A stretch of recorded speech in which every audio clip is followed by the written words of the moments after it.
What is up, Cahir Club, and welcome back to another CahirLIVE live stream. How goes it? I hope everybody's been having a wonderful week so far. We're at Wednesday, hump day, middle of the week. You are over halfway there. You've got this. But yeah, hello Brugger and hello Rosie. How goes it? How goes it? I hope your weeks have been going well so far. You just got your Xbox Series X. Your old one was overheating. Understandable. That is very cool. Yeah, no, I hope you're enjoying it. But yeah, today we are back with the Pokemon Black and White Treadmill Challenge. What is the Treadmill Challenge? I'm sure you're asking. Basically, when we catch a new Pokemon, we take the oldest Pokemon on our team and get rid of them. And then put the newest Pokemon on the team, like at the back. It's like a revolving door, or treadmill. Hence the Treadmill Challenge. But yeah, last stream, we beat Clay. Last stream we beat Clay, and then we went through the cold storage and up to Chargestone Cave. We're now halfway through Chargestone Cave, in fact. So once again, the team introduction is going to be a little bit scuffed. But oopsie daisies. But yeah, we'll finish Chargestone Cave, and I'm sure we'll end up fighting Skylar at some point today. So I'd recommend looking forward to that. Also, have you seen the Nintendo Direct and the Japanese version? They're adding Mother 3. I saw a bit of the Direct, and then I got bored and did other things because, I mean, there wasn't really much I was interested in. I'll be entirely honest. I know there are quite a few announcements that hyped a lot of people up, but me, that wasn't much. It is a shame that they are once again not localizing Mother 3. It's a big shame. Especially because, surely they know how much fans still want it at this point. Hopefully someday, but... Hello, Dominic! How goes it? I hope your week's been going well so far. Alright, yeah, we're continuing on with the Treadmill Challenge today. Let's get into it, I think. Let's hop on in to the challenge. Let me just pull up all necessary resources. I was looking at the list, and we have encountered a mighty amount of Pokemon so far. But as for the Pokemon who we currently have, right? Yeah. As for the Pokemon we currently have, we have Solosis the Trubbish. That's the wrong button, Cahir. I should have pressed B, not X. I did it again. I'm impressed. I fumbled this bad. All right. We've got Good, the Venipede. Then we've got Star Donald, the Ducklet. Then we've got Coney, the Vanillite. We got Bud, the Deerling. And finally, we got Charlotte, the Joltik. Probably going to be one of the more useful members of the team. So I'm just taking the experience share off of Bud. Solosis is, our next Pokemon off the team, so, I'm not really interested in investing in Solosis. I'm gonna be honest. Charlotte is currently my front runner. I'll probably stay that to hopefully get her to a good level for Skylar's gym. Obviously, we do also have Coney the Vanillite, who will be helpful. That's why I gave Coney the experience share. Isn't that right, Plasma Grunt? That's right, we're fighting Plasma. You bought something great today. A Welly 1/24 scale 1994 to 2007 Chevy Monte Carlo SS. Hell yeah. At least we get a chance to play it. At least we get a chance to play it. I keep clicking on the wrong button. At least we get a chance to play it, but it's getting close for them to make an English version. I mean, we're not going to get to play it. It's Japanese only, right? I could risk this. Alright.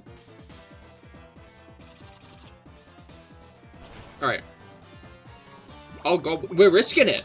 We're risking it for the biscuit. Obviously, what was it called? Joltik isn't weak to ground. Joltik's weakness is... I mean, it's probably fire and rock, right? Maybe that's it? There's a chance. To be fair, those aren't the most uncommon types, but I'm pretty sure... Oh, no. I'm pretty sure those are the main types we're actually weak to. Alright, I'm going to try one attack while we are swaggered. But I don't have trust. I do hate confusion, and I forgot Team Plasma love employing it. Oh wait, no, we actually hit. Okay, this probably isn't going to kill, though. Indeed, it's not.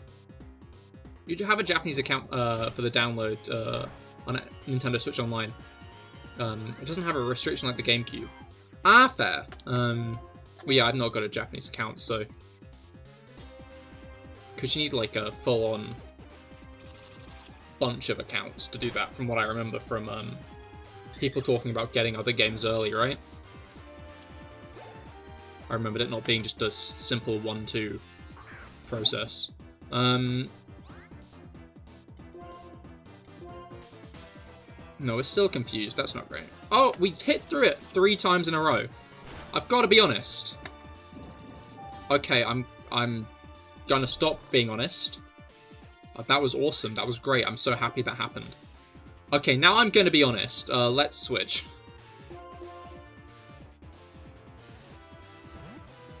Alright.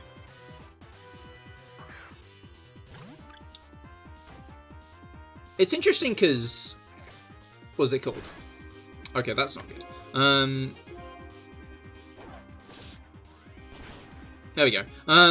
It's interesting because I feel like Valentine's Day had a lot bigger of a focus this year. I feel like generally Valentine's Day isn't as, like, focused upon as, like, a holiday. I say that because it's only just now that I'm seeing, like, ground gem. That I'm seeing, what's it called? Nintendo Switch Online is free on both languages. Well, no, you need Nintendo Switch Online, which isn't free. You have to pay for that. It's free if you buy the Switch Online, like but it's like a part of the package. Like, you don't have to pay extra, but... Alright.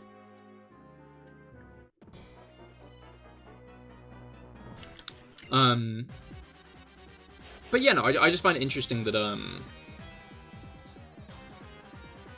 like, generally I feel like you start seeing Easter eggs a lot sooner. I'm surprised that it's, like, gotten to this point. Rob, hello, how goes it? I hope your week's been going well so far. We're continuing on with the Treadmill Challenge today. Trying to get Charlotte trained up a little bit more. This fight could go very badly if it swaggers us again. Hopefully this Scraggy does not have swag. It has chip away, that might actually be worse. That's... Yeah, you see, that did damage. I don't like that. What do we have for a Scraggy? Star Donald might work. But yeah, what was I saying? Yeah, no, I was saying how it's interesting that Valentine's Day was much more focused upon this year. No, I didn't really see much myself, but yeah, I didn't see much myself, but I heard a lot of people saying that if they felt like it was being pushed a lot more this year. So I'm wondering if there is truth to that, because it, again, like, shops are only now just stocking Easter eggs, and I feel like that happens a lot sooner normally. Speaking of challenges, did I give up on the shiny? No, I was streaming that last stream. This is a separate challenge.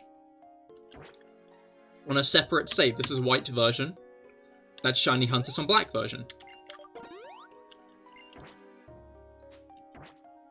Yeah, no, I was doing it last stream. We're almost at 4K encounters. Right. In some ways, it's, like, good that they're, not immediately... What's it called? Marketing Easter to us. You're not too here. Nothing too worthy of note on your end. Did beat the super boss in Final Fantasy VII Remake after beating the DLC, though, so that's cool. Hell yeah, congrats! But yeah, no, things are pretty solid in this corner. Had a chill day. I'm speaking about Easter eggs because I bought one yesterday, to be clear. It was $150, and I was like, that seems like a good price for a Malteser's Easter egg of considerable size. Like, it was a pretty good-sized Easter egg. Don't avoid my attacks?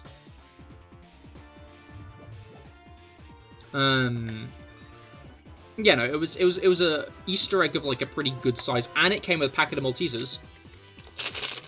You can't really hear the, like, orbs, the Malteser orbs. You could when I dropped them. Malteser orbs. You need to buy that game, Final Fantasy VII Remake. Rumors are coming on that it's going to be on the next Switch. The Switch 2. But as I'm sure is being made obvious by the Partners Direct, apparently that won't be coming till 2025 now. Which is interesting, because that means we've almost had a decade of the Switch. Because it was 2017 that the Switch came out. In fact, first quarter of 2017.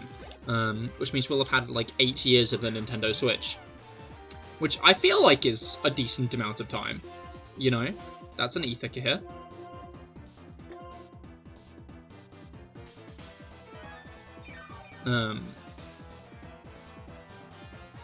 But yeah, no, I feel like the Partners Direct is kind of like a big sign that maybe we are leaning towards the end of the Switch's lifespan, but we're not there yet, you know? That's my interpretation of the situation. Okay, I was expecting a fake out, all I've done is let this life path set up, which is kind of scary because if I let it set up, it might do, like, okay damage to me instead of bad damage. And that would be threatening, you know? That would be really worrying if instead of doing, like, pretty underwhelming damage, it did whelming damage. Oh, no, you know what, actually, that's, like, not good damage. They delayed the new console, release of which means more remake? I doubt.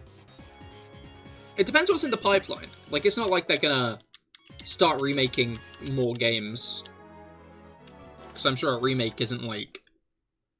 I mean, we know what happens when you kick a remake. Well, you know, we can't say we know what happens when you kick a remake out in a year. But,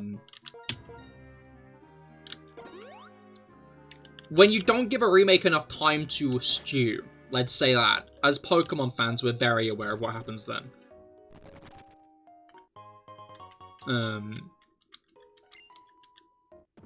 was gonna say, you're gonna find me, right? But yeah, like, what was I looking for? We probably will end up, like, having a similar situation to the Switch's, not the Switch's, the 3DS's, like, end of life. Which is just a few remakes and stuff. All things considered. But I guess we'll just have... We might even have to wait. We kind of know. Like, the only, like, big new Nintendo release that's coming out soon is, Peach's, Playtime, is it?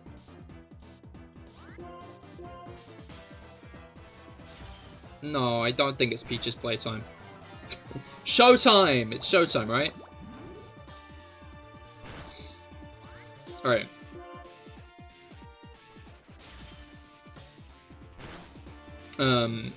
But yeah, that's like the only, like, big new release they've got. Obviously, we do have, like, the Paper Mario remake, but, alright. Alright. You have an outfit for the Peach Showtime you might wear? Oh yeah, you said you've, got the Peach cosplay for Halloween, right? Would be fitting.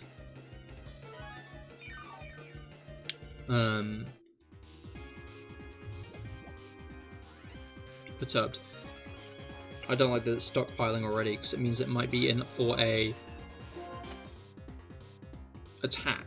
One of those pesky attacks. Swallow. I think it's going to use Swallow. See? Like that. I knew it. Alright.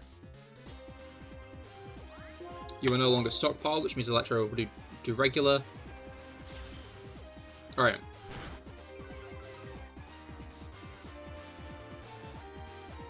You tried to draw your Ace, Pal, and Power World in 30 minutes. You could only draw one claw. Was this a detailed claw?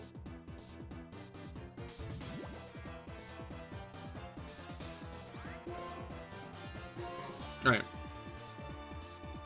Yes, understandable.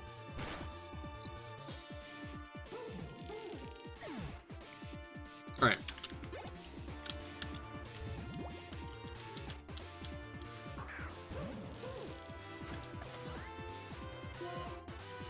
I might switch. Charlotte is looking worse for wear. We do have Bulldoze now. I wonder if anyone can actually learn it. I don't think anybody has anything to do against poison types. And Charlotte is poisoned now. I'm gonna switch into Coney because Coney is already getting experience from this fight. Alright. Jordan, update on you completing the BDSP Pokedex. 18 out of 151. Hell yeah. This a regular living dex or is this a shiny living dex? Maybe I should have used a move that could have outsped. No, it's fine. Okay. I might go back to the doctor after this, get some healing. Alright.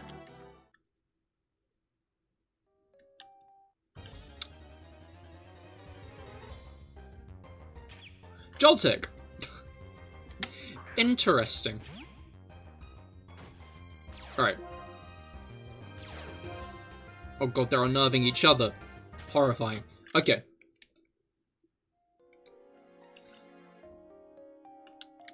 I'm guessing that means I don't have a repel on. Which I feel like I might fix. Not living dex, just casually playing while completing the Pokedex. Understandable. Alright. Yeah, let's head back. I forget how big this gauntlet is. It's like a funny gauntlet. Hey, great thumbnail. Thank you, Felix. I'm going to take this as a general compliment rather than one targeted about specific inclusion of a Pokemon.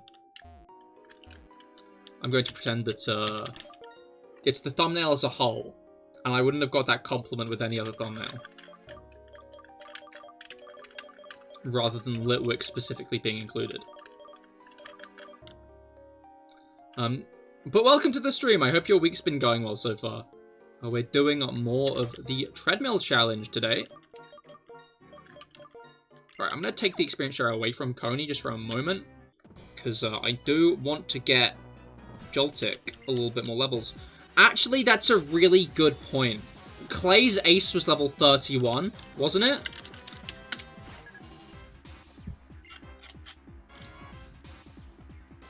Yeah, which means Skylar's going to have a higher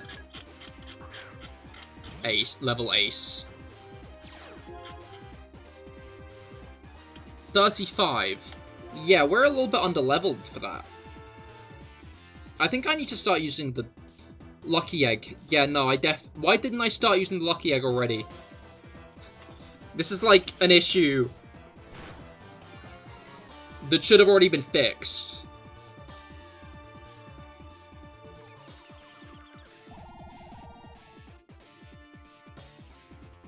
Okay, no, that's fine. You're going to put up Honey Tree till the post-game. It's more hassle than it's worth. You need to beat Jupiter before Friday, because of Drifloon. It's Mars you need to beat before Friday, but I'm guessing you just muddled them up rather than thinking you need to get to a Turner for, the Floon. You got mixed up. Understandable. I mean, like, wouldn't it be better to do the Honey Trees now? Like, why are you saving them to the post-game? Because surely if you do them now, then, like, while it will be a bit more hassle now, it'll be less hassle later, you know? Surely it'd be better to get the problem stuff out the way sooner rather than later. Or at least that's how I'd do it. Munchlax. No, yeah, definitely. But until then, there are still other Pokemon you can get from trees, right? Like Heracross. And also, if you, like, Honey Tree every tree in the region in order, there's, like, a pretty good % chance you'd actually get a Munchlax from that, no? Maybe not a good percent chance, but like, there's a chance you'd get Munchlax.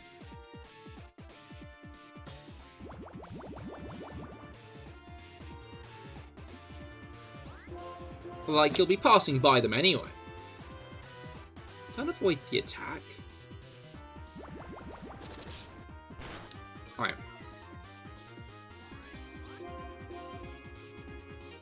Let's try that again. Nice.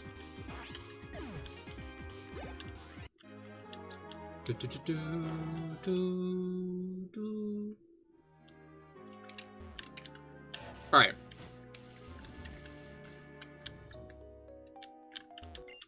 I think the funniest thing you can do here is the thing that we will be able to do, like, immediately after fighting this trainer here. Obviously, like, I'm the kind of guy whose guts, like, I should explore this place to the fullest. N, however, is waiting upstairs. You know? We've got to go upstairs to fight N. Team Plasma are guarding the way to N. They're not downstairs, they're only upstairs. So if I go downstairs now, I'm exclusively just making N wait. And in fact, you can probably get the intel from the grunts that I went down the stairs and am staying down there.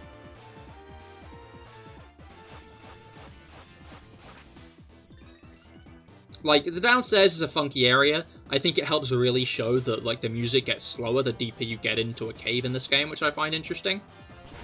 Like, this game has very dynamic music, and I feel like that's often slept upon.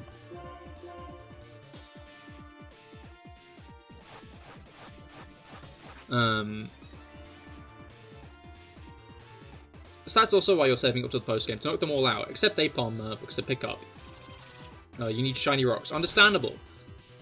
I don't know, I think it would have been easier to pick it up along the way, but fair enough. Alright, we're actually getting good solo experience here. I still need the experience share, though. Okay, but you lost that end battle 2 times in Pokemon Momo the other day. Please make him wait as long as possible. I shall. Do not worry, Felix. Your revenge will be served. Alright, where's the lucky egg? I've given it to one of my Pokemon, is what's happened. Brendan, hello, how goes it? I hope your week's been going well so far. Yeah, things are pretty solid in this corner. Are you holding the... You are holding the lucky egg. Yeah, things are going pretty solid in this corner. Alright. Been a bit rainy today, though. Not a fan of that much. Alright.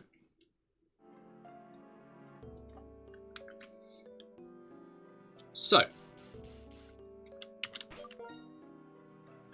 Ace Trainer here.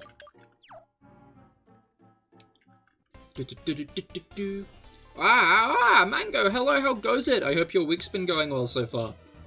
Yeah, we're doing more of the Treadmill challenge today, I forgot to mention. We are on our way to Skylar, but first things first, we are on our way down to into Chargestone Cave. We have nothing to catch here. I'm just very underleveled and kind of worried about it. So we're gonna try and fix that in Chargestone Cave. It is very going, understandable. Hopefully it starts going in a positive direction soon. But the fact it is going to begin... Oh, no. Yeah, you see, that's not what you want to happen, I find. Like, I'm not sure if you guys find this, but personally... Very going positive. Oh, hell yeah, that's good. You got the delivery and then built yourself a new chair. Ooh, interesting. Why did he dig? Am I gonna be slower? Oh, I'm gonna be slower. I outslowed him.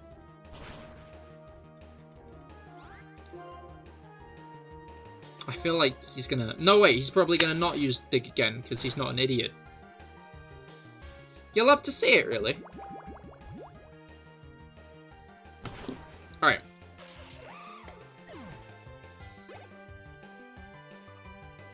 And Zeb's... Well, this was like a fightable battle, a bit ago.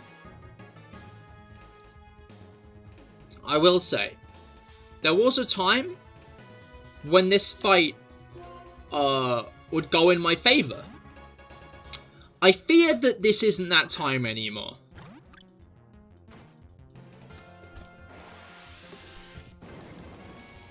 I think our best Zeb Striker counter here might just be Bud. The habit of this game to... The habit... Oh, no. Oh, no. Yikes. Yikes. Oh. Oh. We lived it. Just. Okay, he might just use something else. Okay, he used something else. You know, for AI is funky because, like, if they see a kill, it'll randomize what move they're actually going to use. Okay, now we just have to hope we don't get a 5% miss. I love not getting 5% misses. I love not getting 5% misses. I love not getting You know what? I love not getting 5% misses. Alright. That went well. Thunk. I find it interesting how Gen 5 is the first game they actually start giving you... Oh wait, duck slower than mole confirmed. Indeed. If you were ever betting on a duck and a mole, you now know who you want to bet on.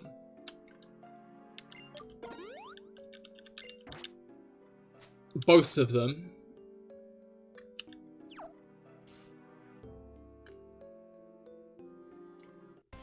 Hi.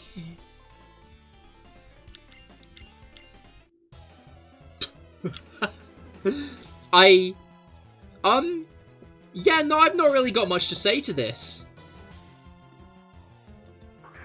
Like, was it my fault? Yes.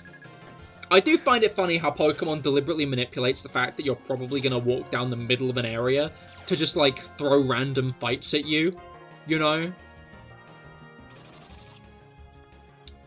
Like, it happens a lot on the route... No, I very heavily remember it happening on the route east of Jubilife. Because you go up the stairs, and at the very top of the stairs, you get into a trainer battle, you know? Which means, it's punishing you for taking the middle path. For, like, walking down the middle road. And that's kind of happening here as well. I mean, it's not much of a punishment, to be clear. Like, it's not like it's telling you not to. Because, obviously, you probably want the trainer fights. But, I find it very funny how many times I just kind of walk into a fight with a trainer because they're in the middle of the pathway and I'm in the middle of the pathway. What does Gastro Acid do? Nullifies the target's ability. That's an alright ability. It's not ability. That's an alright move. It's not one I'm interested in keeping, though. Charlotte is level 29. You love to see it. This Lilligant is level 29. It's using Quiver Dance.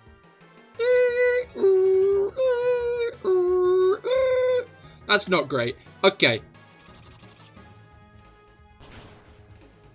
You see, that also isn't that great. Oh no. Oh no. No, no. We know what happens when a Lilligant gets up to full cowl, you know? Like, everybody here, I'm sure, is very aware of exactly what happens when this thing, like, gets rolling. Okay. That's not what I was expecting you to do next. I'll be honest. I'll be entirely real. It was a mistake on your part. I've been on top chat this whole time. If I have missed any messages so far, please do tell me. It's not been on purpose. I have been on the wrong chat setting. And sometimes if YouTube thinks you are being a little bit rude... Pee pee poo poo, you see, I wouldn't have seen that message. That message I would have entirely missed because of YouTube's foul censorship system. Where, if it caught you saying that, if the YouTube catches you saying that, well, let's just say you'll find out why horses are called horses. Is there anything down here? There's not. I think that's... I'm not actually sure. There's like...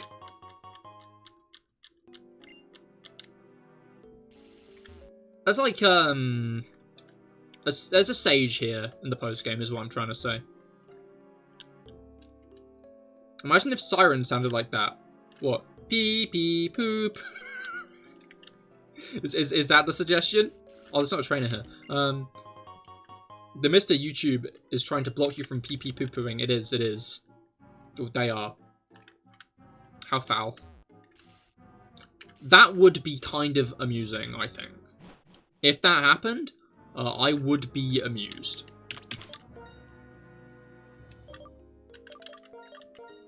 Alright, we have been using exclusively Charlotte for a bit. I think we should use Coney for a fight or two. This might go not the way I want it to. I'll be honest. But Ice type, as a type, is pretty good against Flying type, as a type. I forgot this is the OSHA violations. Well, no, actually. You see, the OSHA violation Skylar gym is a funny term, because Skylar doesn't have a gym that doesn't violate OSHA. Now that I think about it, I don't think Skylar knows anything about OSHA, with how both of her gyms are very focused on just flinging the player around.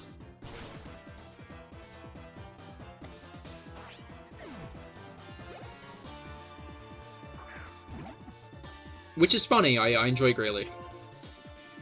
Okay, it's actually attacking us, that's great, that's great. I was assuming it was just going to hypnosisize us, but nope, it didn't. That means the Avalanche is going to do the full 120. Oh my god, we crit and one-shot it. I'm sure Vanillite just went up in Rob's estimates. You also like to avoid listening to OSHA. Well, I guess OSHA wouldn't recommend that, but you're not listening to them, so they can't really say much there, huh?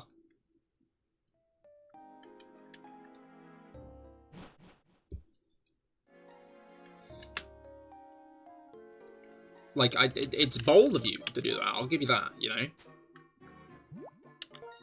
But then again, I guess that isn't too surprising, like... It's only really the center of mangoes that have hairs, right? Or am I just entirely misremembering how mangoes work?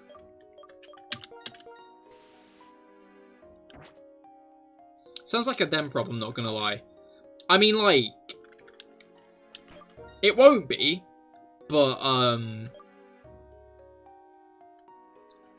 I'm not gonna correct you all the same. You know?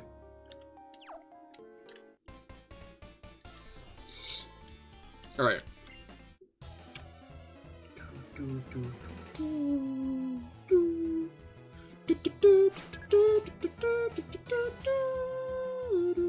Alright, whimsical, interesting.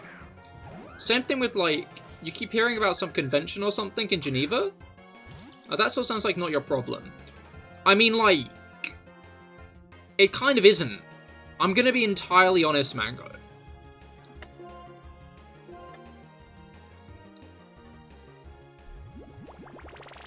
Like, it just kind of unironically isn't.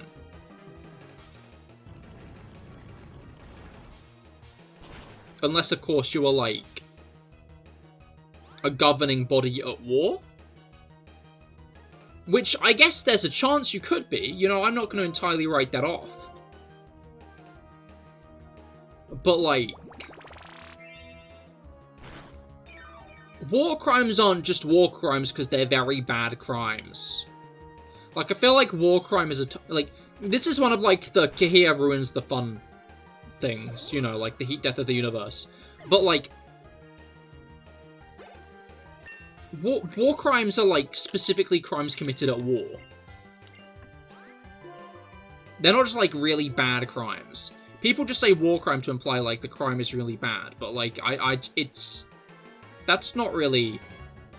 Like, war crimes are really, really bad, don't get me wrong. The user alters its cellular structure, sharply raising its special defense. That might be pretty solid to have around. Better than, like, Mist. I mean, Vandalox isn't that bad. Its stats are a bit all over the place, but solid all-rounder. Only thing that lets it down is it will die quickly due to its multiple weaknesses. Yeah, but it just one-shot a Watchog is what I mean. This is a risk, because Charlotte and Coney are weak to, like, the exact same part of Tartuga. But I'm gonna take the risk anyway, because, I'm such a good risk taker. Oh, maybe not, actually. I'll have to go back to the drawing board on that one. You know, I just used the wrong move. If I used Electro Ball, maybe I would have one-shot this thing. But now it's probably going to one-shot... Well, not one-shot me. It's going to finish me off. Yeah, like that. Okay. No, it's fine. I can pull myself out of it. Well, I can. It's not, like, that hard to. In the grand scheme of things, you know. Like, Tartuga isn't the weakest guy, but I'm fairly certain Bud can handle this thing well.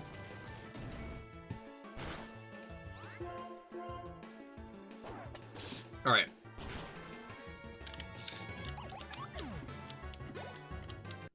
I like 3-stage Pokemon. This is, like, a weird thing to say. 3-stage Pokemon are cool to me, you know? Like, obviously, like, every starter Pokemon is 3-stage, so that's kind of become a bit expected. But, like... Ooh, Dust Cloud. Oh, it's a fight. Yeah, obviously it's become, like, expected of starters, that's fine, that's fine. But, like, other Pokemon that are 3-stage, those are cool, you know? Mole is faster than an ice cream cone. Add that to the list of things moles are faster than. Ducks and ice cream. I can just spray or repel. Oh, I don't need to spray or repel. I walked into a dust cloud. Right, I remember now. Ice cream, indeed, I agree with that. I'm pretty sure we... No, we don't lock ourselves in. That is wrong. We are not locked in. We're not tweaking either, we're a secret third thing. Alright. Doing. Doing. Wait, maybe we are locked in if I push that down. No, it would go here, not there. But then that would be in the way, and I can... Oh, okay. And I can't get past that, then. Ooh, Joltek.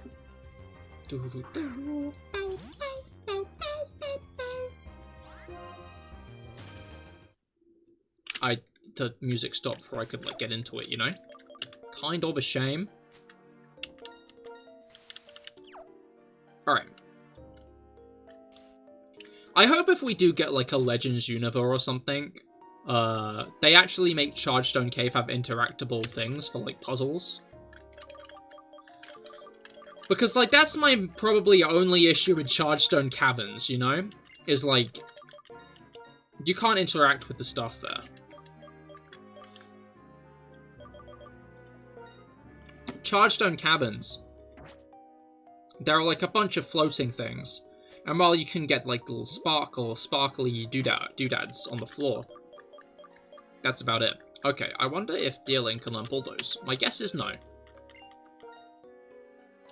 Correct! You can't. You can learn Grass Knot, though, I'm sure. You can. Oh, I love that. I forgot I had Grass Knot, I'm gonna be honest.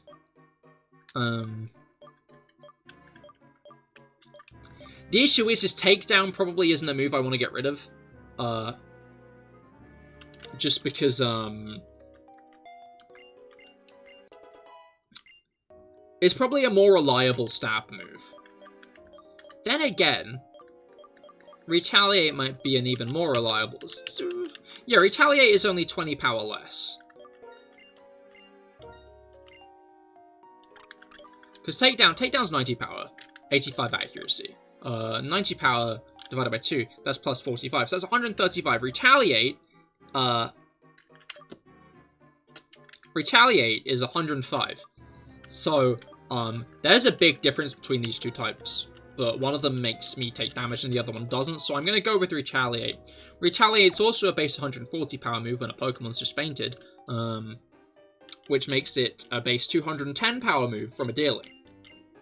And, like, it is a Deerling. Like, don't get me wrong, we're not, like, breaking any records here. Is it going to one-shot opponents? I'd say that's a losing argument. But, better than nothing is my assessment of that situation. Well, better than damaging ourselves is my assessment of that situation. Wait, no, better than nothing, because Takedown still isn't that good on a Deerling. Okie dokie. Dire hit? Clink is getting pumped? Full of what? Full of what, Scientist Orville? What are you pumping your Clink full of?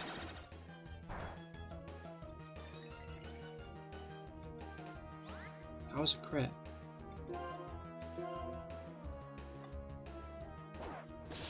Yikes. What happens if those Clinks stop spinning? I don't think anything bad, you know? I don't think it's, like, keeping them going.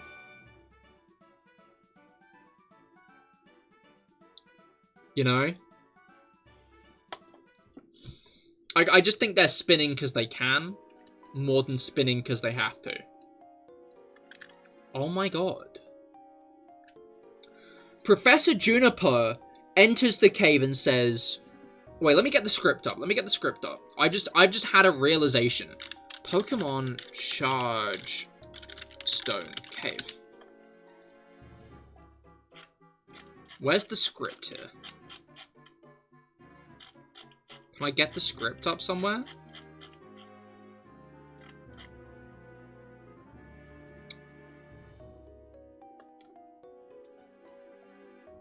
I need the script.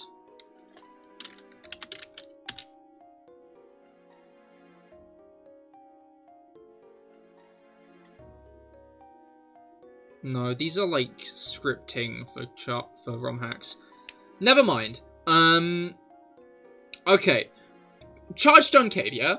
In Chargestone Cave, Professor Juniper comes up to you and is like, I'm here studying Clink.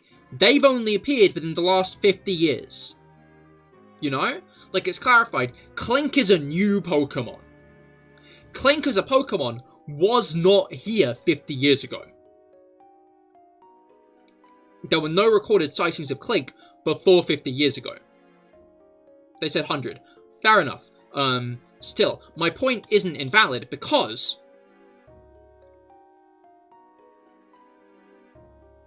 Clink exists via human intervention. Humans helped make Clink.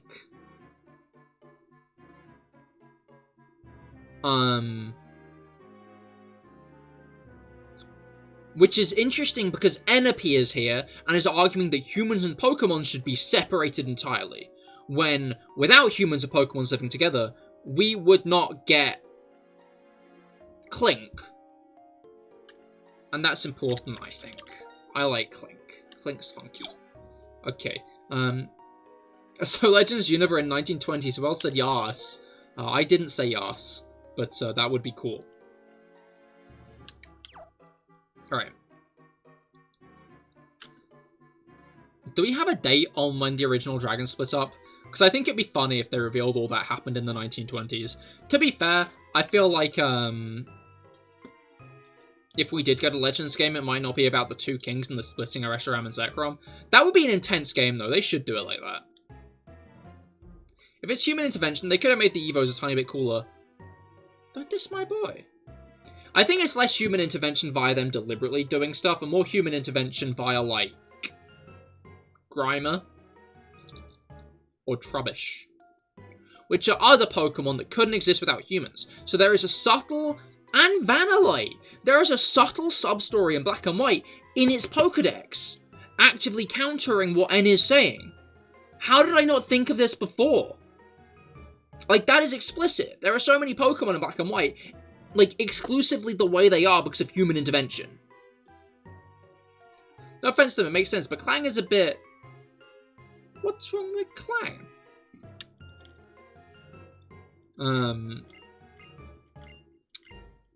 Oh, I said yes to having a dream. Whoopsie daisies. I didn't mean to say that. I wanted to say no. I wanted to say I didn't have a dream because it changes N's... It changes N's perspective. Clang to you is like Spewpa to me, kinda. I'm not like that invested in Clang. You know?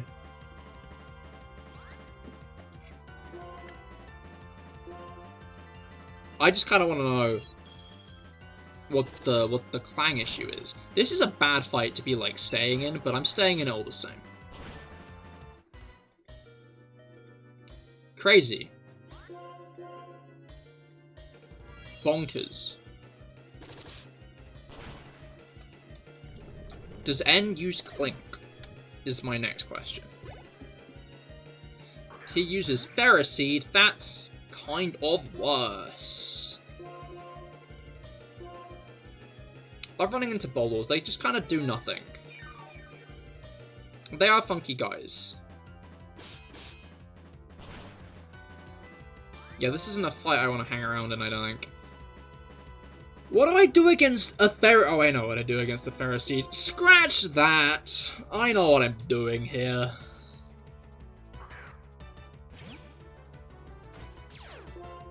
If it's anything I can handle, it's a grass type. The steel isn't that great. Like, handling steel isn't easy. But handling a grass type, which means like this guy's like a neutral type.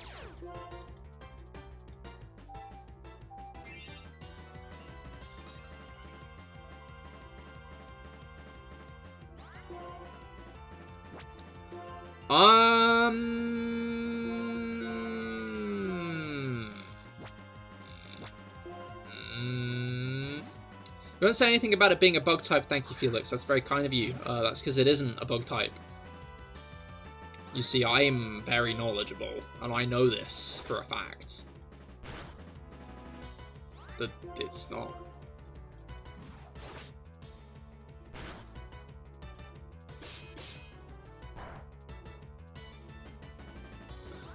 Character growth.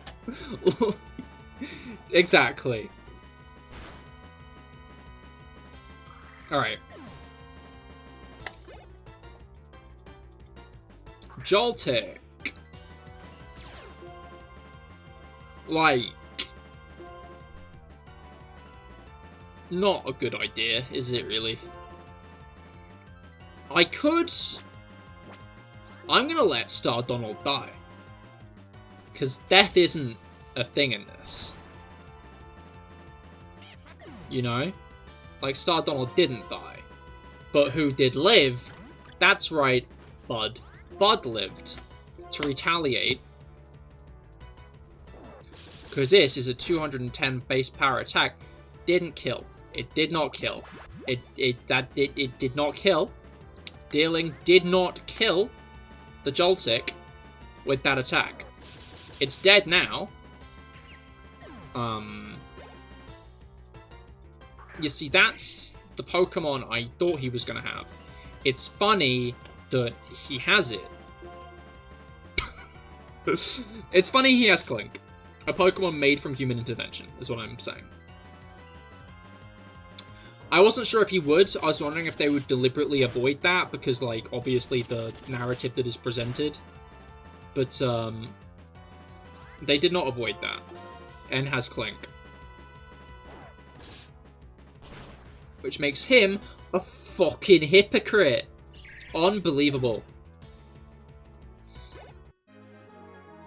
Alright. We beat N. You'll have to see it. Alright. And now we get to see the one interaction between N and the professor. Alright. I like how Juniper's like, I can't believe you heard Cahir's voice from this far away. Oh, no, he must have been speaking because of the battle. Alright. You appear to have no qualms about the relationship between Pokemon and people. You put Pokemon into categories using arbitrary rules and think you can understand them like that. The very idea of Pokedex revolts me. What do you have to say for yourself? Oh, looks like you're not my biggest fan. Do you think this is the first time she's dealt with, like, an angry, like, anti-Pokemon battle, kind of, like, Pokemon catching person? Like, that's, like, a very, like... She just gives a very measured response, which I find funny. Your opinion is understandable. It happens to be different from mine, which is equally understandable.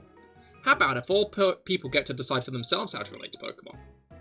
You're saying I should just allow people to think whatever they want and treat Pokemon however they want, no matter whether the Pokemon suffer? Or I refuse to tolerate the existence of a world like that. N uses Twitter? N is a Twitter user?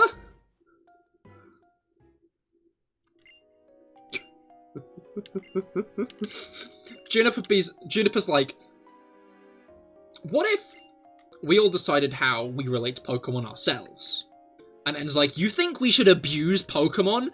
Wow, that's fucked up.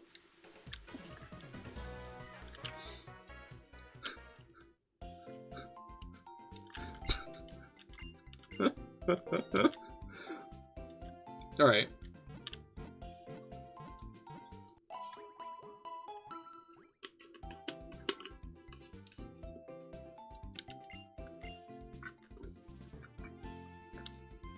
I like waffles. Oh, so you hate pancakes. Exactly. That was the exact interaction those two just had. Alright. I'm glad I read that bit out. That was funny. We can get full heals now. That's hype. Yeah, I'm gonna spend loads of money on full heals. I love full heals. Alright. Wait a minute. Wait a minute. Wait a minute. Wait a minute. Isn't this lovely gentleman over here? He is. Hello.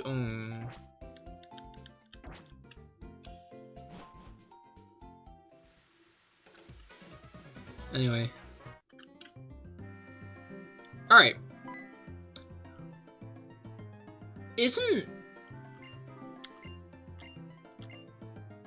It's not...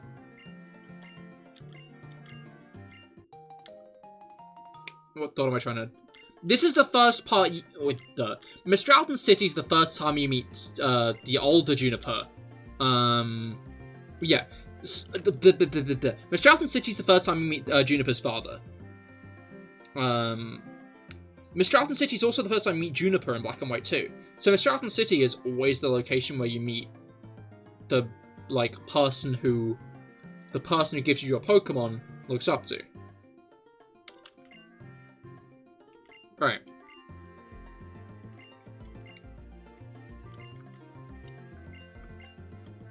It's interesting how, like, we actually see Juniper's father in this game. Like, do we even meet Elm's parents? Or Birch's?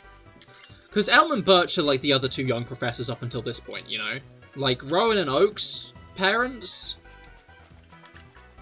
I mean, I'm not going to say they're probably not in the picture anymore, but by saying that, I kind of inadvertently did.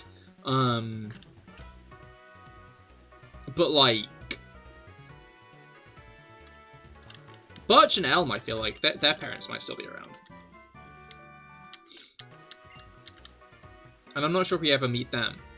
So I'm just wondering if Cedric's the first time we meet, like, the parents of the professor. Alright. Trying to remember. Oh wait, no, this is black version, which would be the version where... Wait, no, would it? Yeah, no, it would. Which would be the version where, like, they'd have caps on if they had caps on. In Black 2, the crops are grown in greenhouses. Whereas in White 2, they're still in fields, is what I'm trying to say. Honestly, like, Black and White 2, I feel like are very necessary to Unova. Because it's one of the very few occasions we get to directly see how a region has evolved in a short period of time. You know? And I think that's a very cool feature of the Unova games that is obviously, like, entirely absent from most other games. Because even other games that kind of try to take place in... Even other games that try to take place in the future of, like, a region, specifically referring to... Oh yeah, specifically referring to... Have I misplayed my cards here? I have not. But we're getting a call from our mother. Alright. I've now forgotten what I was saying, which isn't that great. Okay, this is regular grass up here? I always thought this was also dark grass. No, this is regular grass. I always find it interesting because the tall grass in this game is a 3D texture. Not a 3D texture, sorry. It's 3D. Like, so the grass at the sides, it's like a trapezoid. The grass at the sides goes up both sides, and then there's like a texture on top for the rest of the grass. Anyway, let's get an encounter.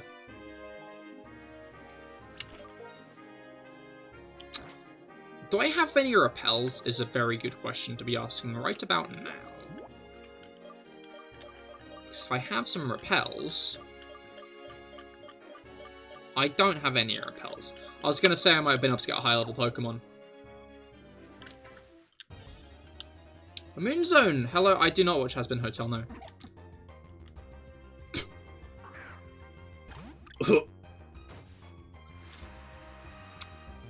Well, that's our encounter for the day. Alright.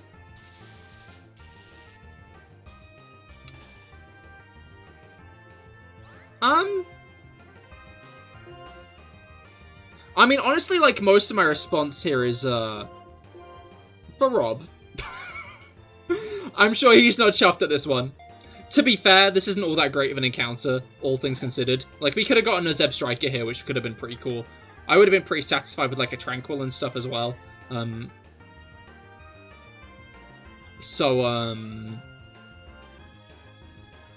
What's it called?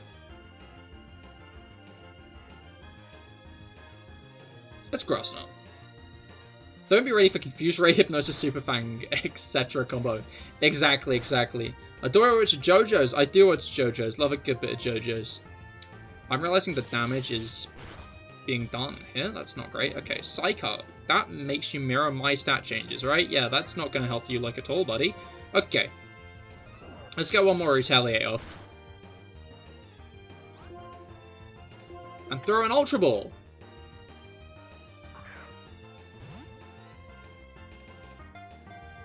Alright. There we go.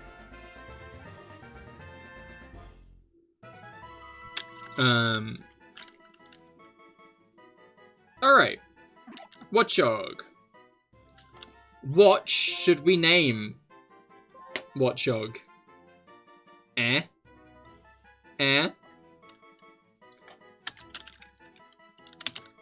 We have gone from literal rubbish bag to metaphorical rubbish bag. I think Rob's rubbing off on me. Buggered.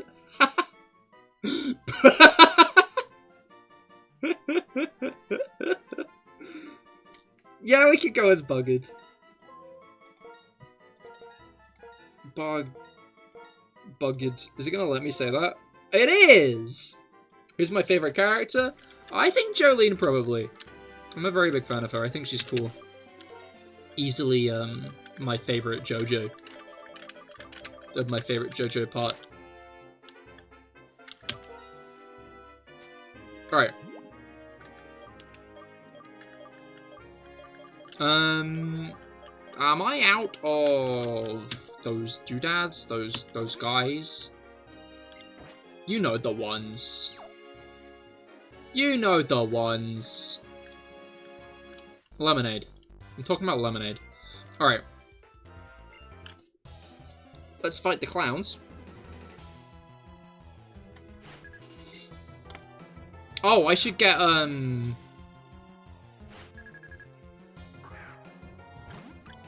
I should have gotten Watchog out. You know what, we can do this one fight and then I'll go get it.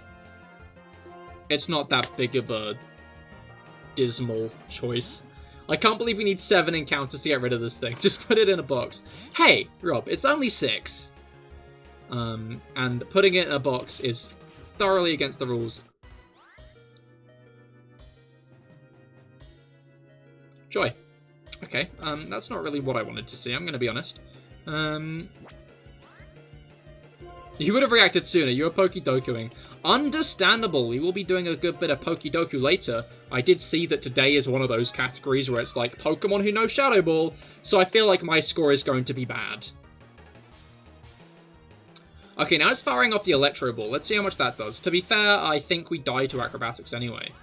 So hopefully it doesn't use that. It didn't! You'll love to see it. Oh, that's just grand. A crit? Alright. Emolga doesn't actually have Volt Absorb. It has Static. So... Electro Ball will hit it.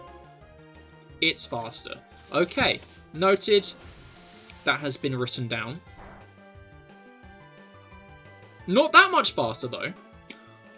Electro Web, Electro Ball combination is the good one, isn't it? Wow, I did more damage to it. What? I guess it's not very effective. Yeah. Trying to remember, I think Gen 5 was the first generation. I think Gen 5 was the first generation where electric types can't get paralyzed. Like at all. Bud's getting Energy Ball! You love to see it.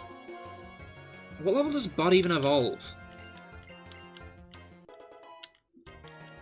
Like, I'm gonna be real. It is good that we finally got... It is good that we finally got the, Watchog's better than it seems at first glance, because it's actually an evolved Pokemon. Oh, no, that did no damage at all. Like, actually evolved Pokemon are, like, not common on our team at the moment. Joltik evolves at level 36. Don't know when Vanillite evolves, but it's not going to be soon. Like... Live? Yeah. Yeah.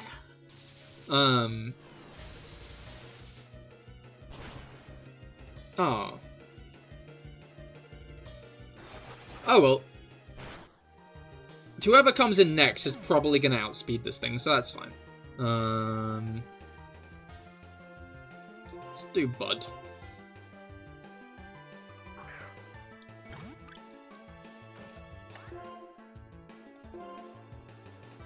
Get that 210 damage off on the very deserving Sigilith.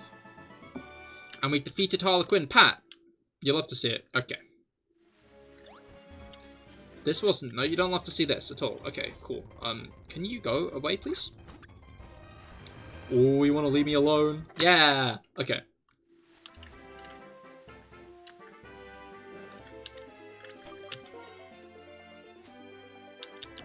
Yeah, but Watchog only got like a 420 BST. That's a middle Evo starter, so it's bad. Yeah, but it's better than like Dealing or Joltik.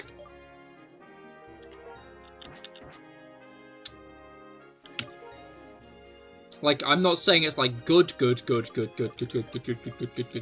But like right now,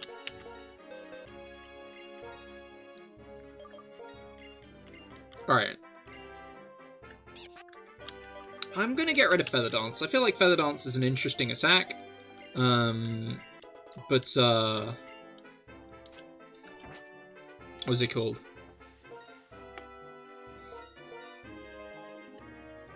Yeah. Sorry, I just realized flying back means I don't have to fight any trainers on the way back to get Watchdog, which means I don't accidentally have to, like... I mean, I'm not fighting with Trubbish anyway.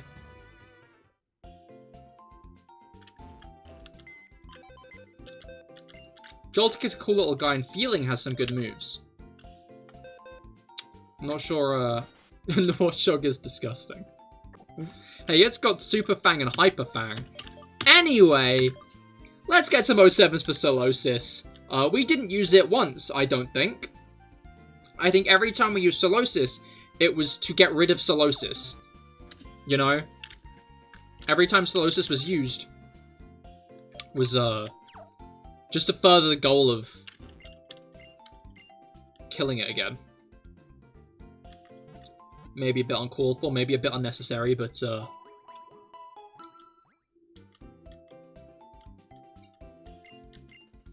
Solosis.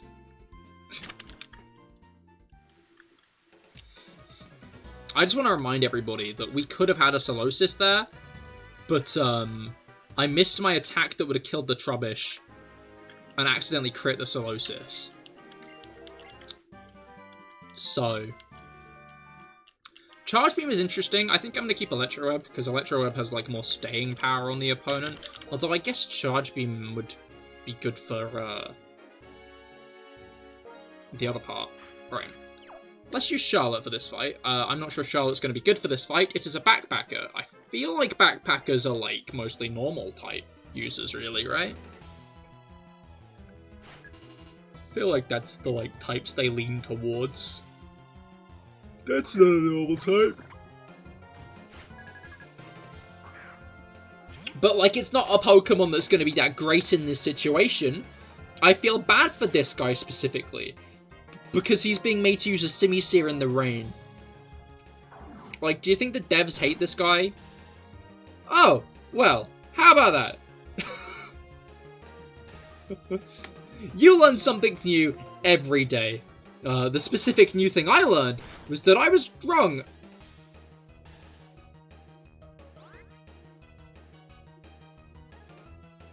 Are you seeing this?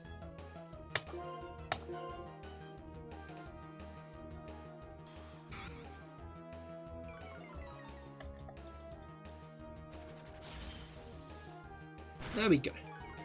There we go. Oh, that's not good. Oh, that's very not good. Never mind, it's fine. It's interesting how Simisear hasn't used a single fire attack, which tells us exactly how its fire move's damage output is doing.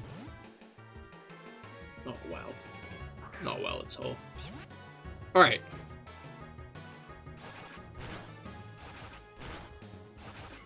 Ugh.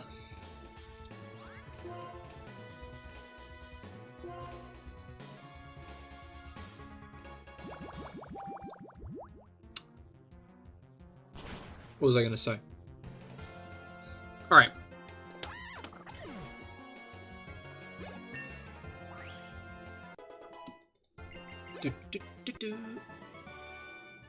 I'm once again thinking about the concept of more elemental monkeys. As I always will be. You know? Do you think you'll have Ducklet long enough for evolution? It depends when Ducklet evolves. I can't remember. So Ducklet is going to leave us for Mistralton Cave. To be clear. Obviously, I'm going to want to focus on Vanillite and Joltik for the foreseeable future.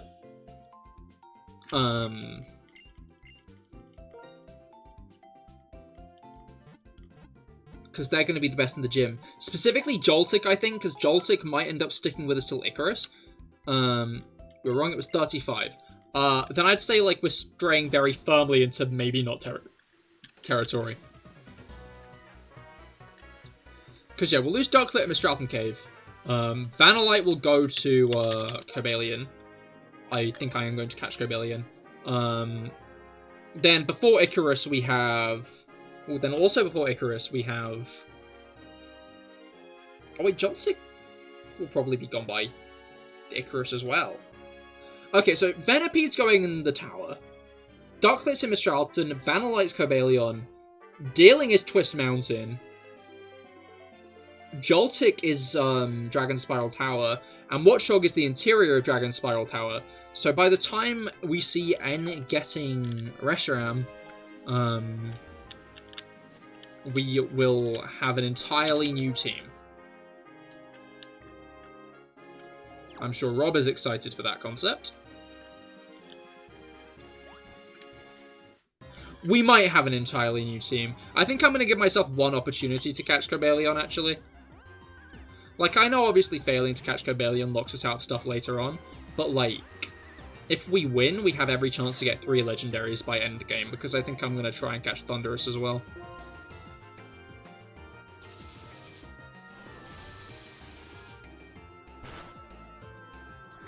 That did not do much. Is that because Ordino is surprisingly fast? Or is it because... I think it's because Ordino is faster than you'd expect. Or maybe Joltik's slower than you'd expect. I mean, get that power, nothing's stopping you. Exactly, that's my thoughts. You know? Like, and legendaries become interesting in a treadmill, in the treadmill challenge, you know? Because, like, we don't get to have them forever. Like, they'll be kicked off the team eventually, and I find that interesting. Actually, Watchdog will be off the team before Dragon Spiral Tower. You can get encounters in Icarus. There's a chance we'll end up with, like, 2 Palpitoad. But... maybe even 3 Palpitoad. Hell, maybe, like... no, I think 3 is the max. As far as I remember, Palpitoad only appear in the Splashy Water stuff, along with Stunfisk. So we might end up getting a Stunfisk, which would be pretty cool. Good, the sooner the better. Maybe I'll deliberately fail the Cobalion capture, just to, keep Watchdog on the team, you know? Because everybody here, except Rob, is very aware of the fact that, like, Watchdog's going to be the GOAT, right? Watchdog's going to easily be the strongest member of the team. Like, everybody here knows that, yeah? Or a Shelmet. Dude, I'd love so much if we got a Shelmet. You don't even understand how excited I am at the mere chance of us getting a Shelmet.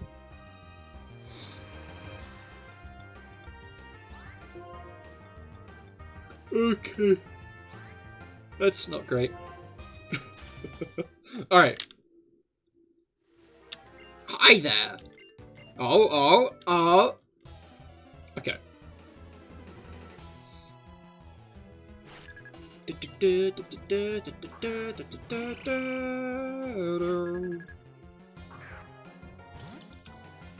Speaking of Palpitoad, surprisingly enough,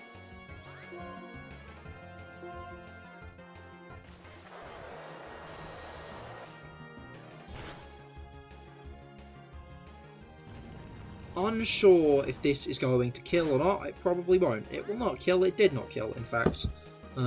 If only it wasn't raining. Man, it would have been nice if they, like, sold us the TMs to change the weather at some point. You know? Because then I can make it hail. And, like, it wouldn't really boost Konyu that much, but it'd be useful for chip damage, you know? But, like, it's a shame they just didn't sell us those.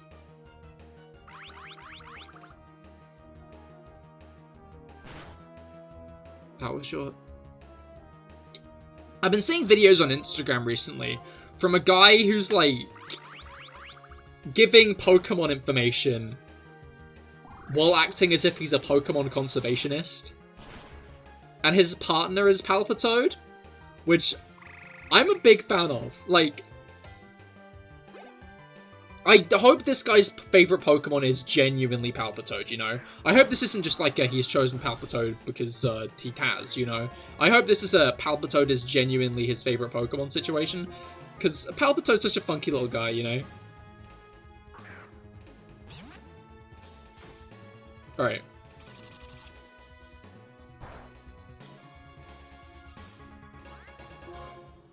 You never thought about it like Icarus.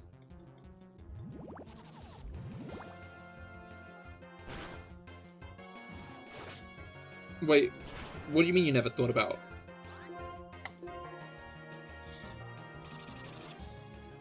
As in Shelmet? Or Palpitoad?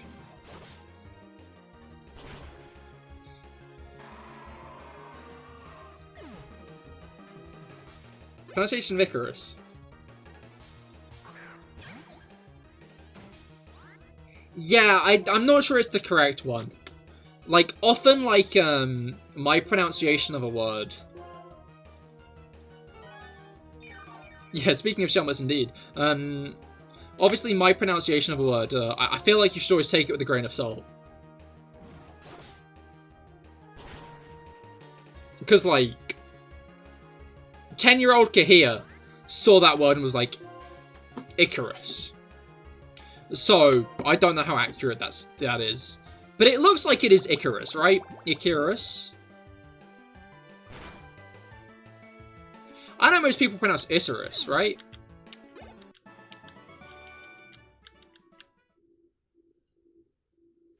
No, I just mean, you made me see the word in a new way. Ah, I see, I see. Huh. Icarus? Or Icarus? Well, it's spelled Icarus. But I think Icarus is the other common pronunciation.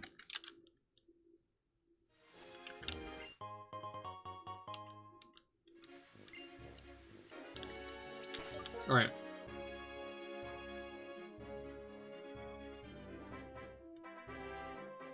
Icarus might be how they say in the anime. Yeah, that sounds right.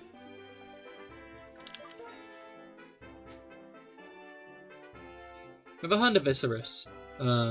Yes, Icarus. Icarus City is generally how is like, I think the actual intended pronunciation. But like, again, I've always seen it as Icarus, so I've always called it Icarus.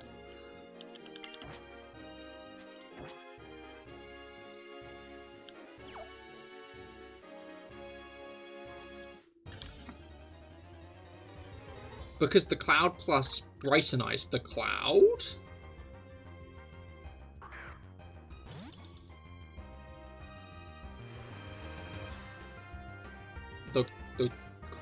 Which cloud?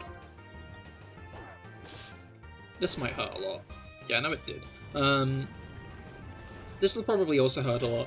I don't know why I'm fighting the dealing. I don't really need to. Serious. Do you know if towns are named after clouds?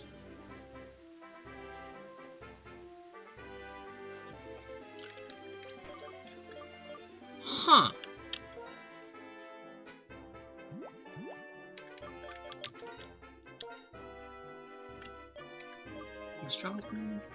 Driftveil.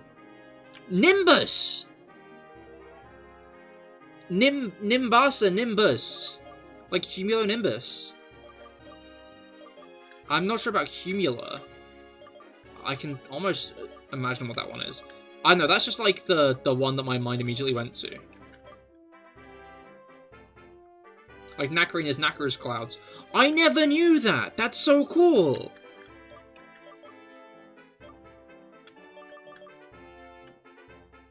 Dude. My favorite cloud is the white cloud. Don't forget the black cloud!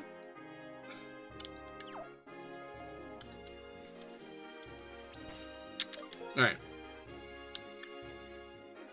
Coney is doing worse, so I'm gonna heal Coney up.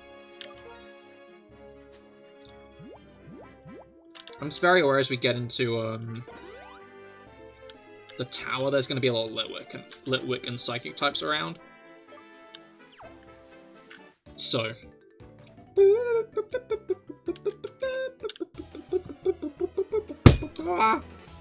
Dunk. Right.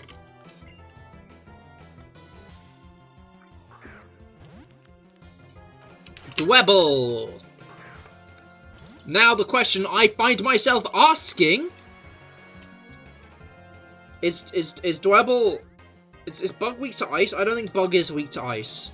Like, in my head, Bug should be weak to ice, because if you, like, froze a Bug, they wouldn't like it. But I don't think Bug is weak to ice. You know? Like, in my head, my brain's like, well, if you like, froze a Bug, I don't think the Bug would appreciate that. Should be this, but it's not. To be fair, there are a lot of bugs that can get frozen and then, like, just thaw out and then are fine. Like, there's, like, a decent amount of bugs. And all bugs disappear in winter. Yeah, but that's because they're, like, hibernating. But that doesn't mean they don't like the cold. That's true, actually. Okay, I don't know how widespread this train of thought was, but I can't get it out of my head that I was reading, like, we didn't realize migrations were a thing for, like, a long-ass time, you know? Like, birds migrating. We didn't know where they went. We just thought they fucked off. But weren't sure where. And apparently some people thought they turned into squirrels and, like, other rodents when they left. You know, some people just thought they, like, transformed into, like, a squirrel.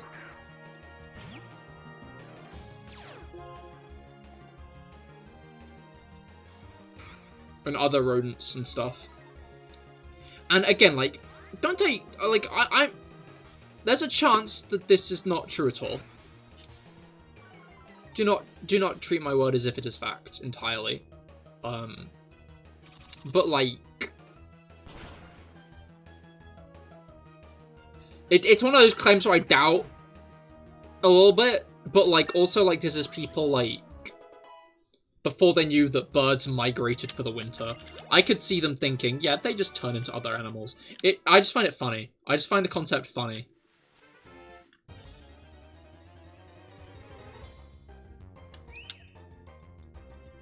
Right.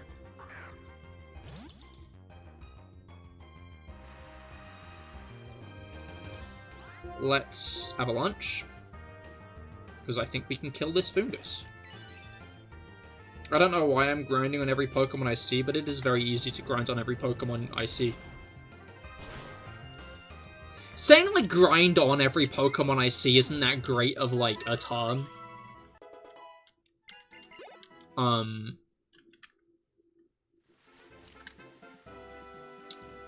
Because of the connotations of grind on. It makes me think of,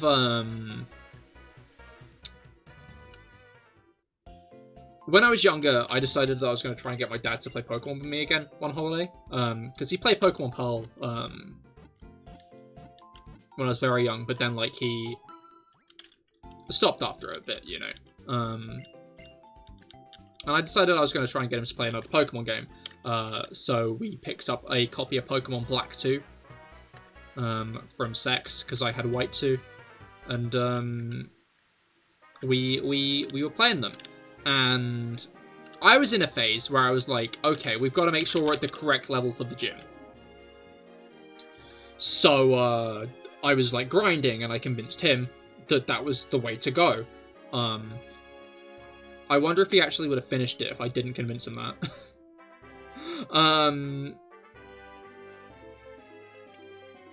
Who am I going to lead in with here? Let's go with Coney again. But yeah, point being, I convinced him to grind. This is a triple battle. I convinced him to grind. And he did a lot of grinding of his Lucario. But Lucario's animation is kind of funny in this game. It, like, thrusts a little bit. It wiggles its ass around a bit.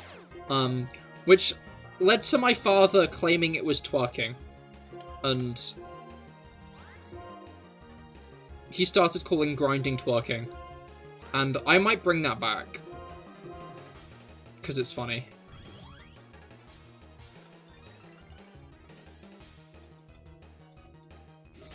Right. Ouch, that is a lot of damage. Oh my god, they're targeting my girl! No, they killed Charlotte! What the fuck? Show him the Feraligator.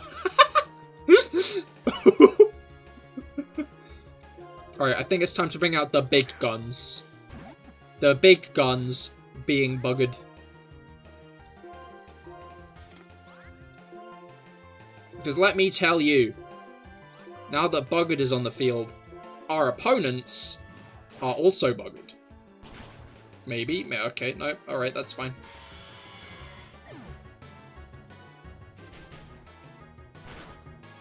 These guys are fucking us up.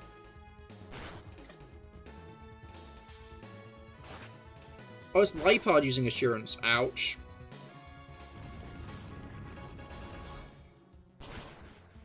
Okay, Swoobat down.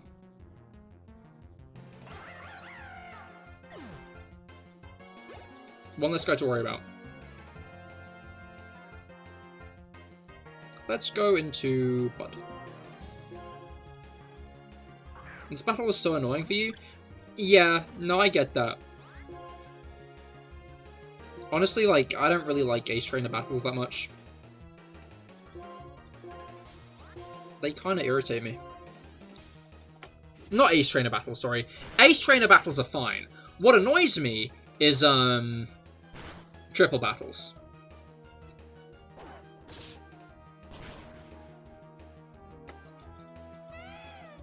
Like, I don't like double battles at the best of times. And triple battles are just a double battle with another Pokemon added to the mix. Like, I kind of like rotation battles, you know? Rotation battles are interesting because, like, they add that extra element of strategy to the game. You know? Of, like, where are they gonna rotate to? Obviously, you could equally argue this about,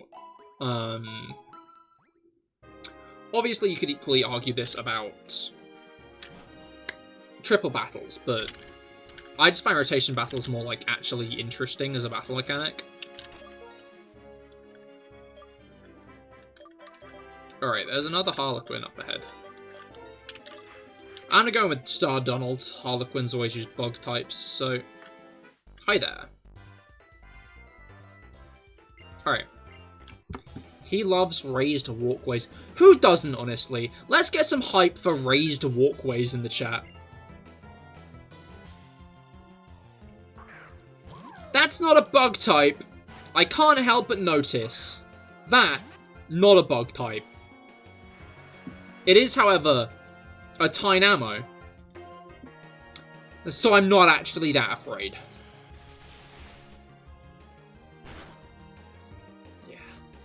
Yeah, that's why. Hate to do it to Tynamo like that, but like looking in a mirror. Okay, let's go to Charlotte. Although, to be fair, if this ducklet might be able to kill Charlotte, is what I'm trying to say. Because it's using Operating. Okay, this is fine. Crisis averted. That's a misplay. That is a misplay. That is right. You just misplayed. Off you go. Alright. And Tranquil. Charlotte might as well stay in here.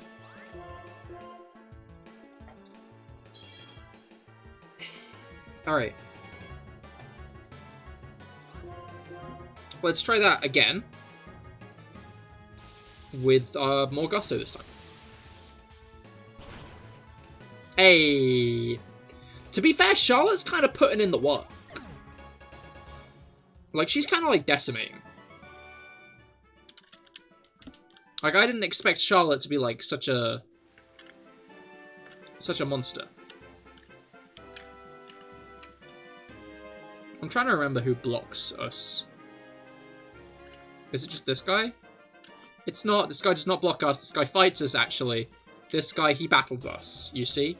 It is that random worker guy who, talks to us. This guy here? CahirLIVE? He's got a Boldor. And we have Star Donald.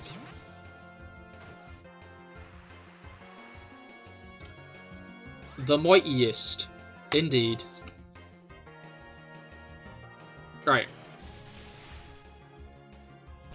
Off you go. Sturdy. Don't get sturdy with me. Alright. You have misplayed. I don't know why you would use a physically defensive move when I am a move that boosts your physical defense when I am a special attacker. That seems like a all-around fumble on your part. Alright. Ugh. Okay, Gutter. Like, this guy is built for a Ducklet to take out. Let's be real. You know? Like, Boldor and Girder.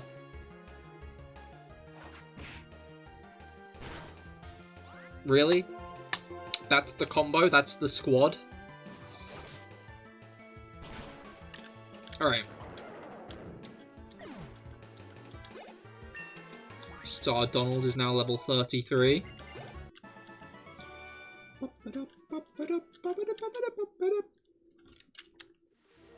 And what do you have to say? You're Cahir, aren't you? You surprised that I know? Clay told me. Uh-oh!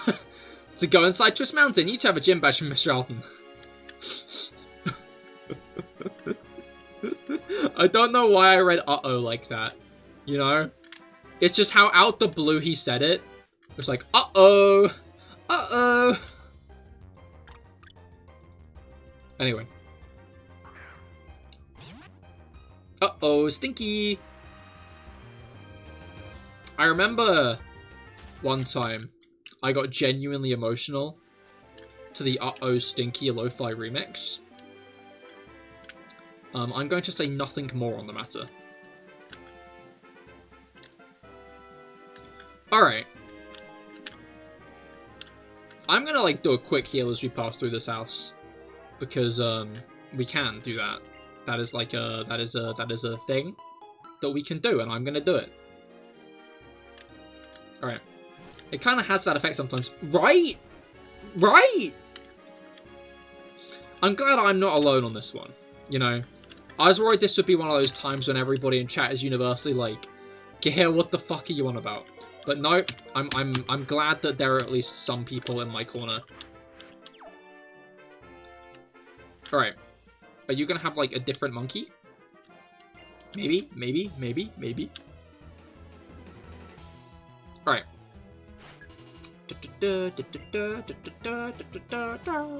Minchino instead, that's interesting. That's not quite what I was expecting, but it's a Minchino.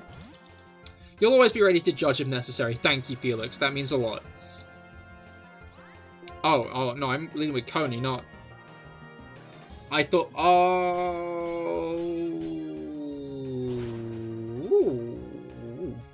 A different stinky monkey, indeed, indeed. But instead, it is a chinchilla. I'm not sure there are any chinchilla-based memes. There probably should be. Chinchillas are very funny animals.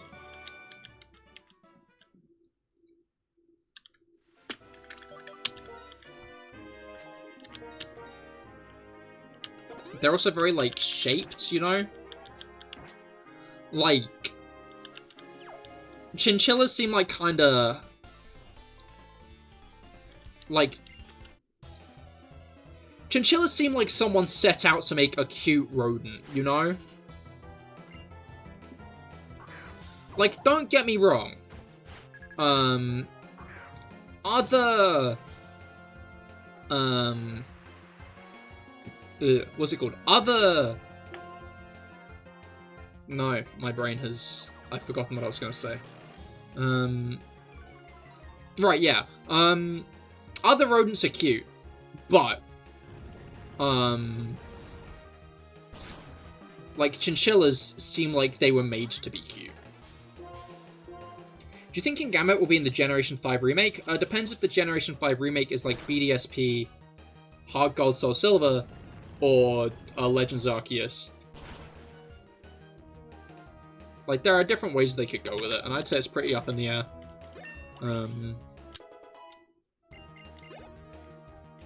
I feel like Enamorous is the bigger question, honestly.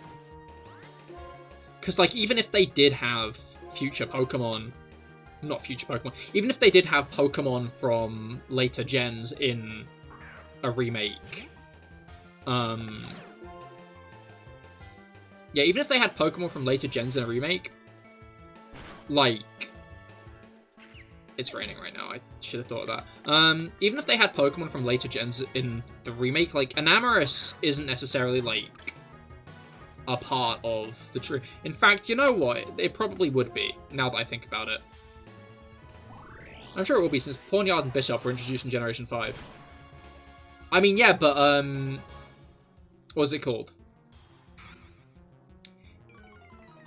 If we get a BDSP-style remake, they had, like, no Pokemon from the future.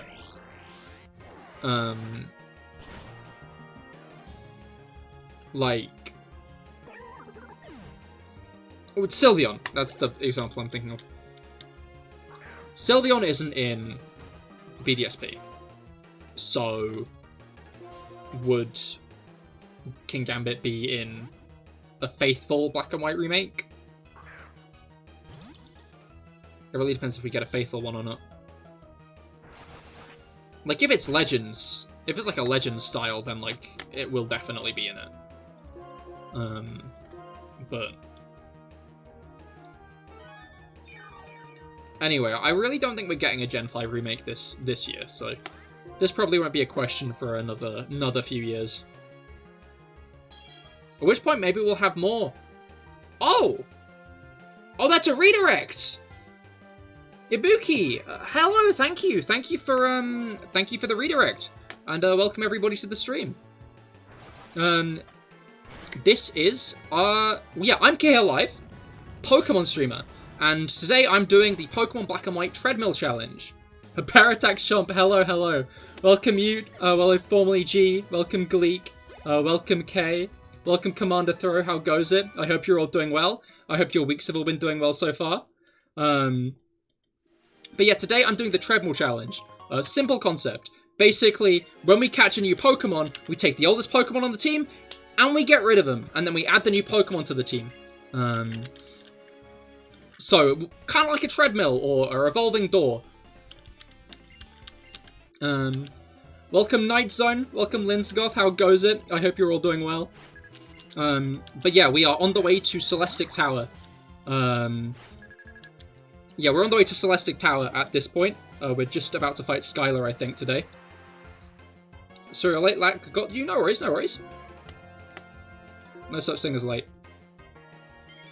Alright, ooh, Future Sight.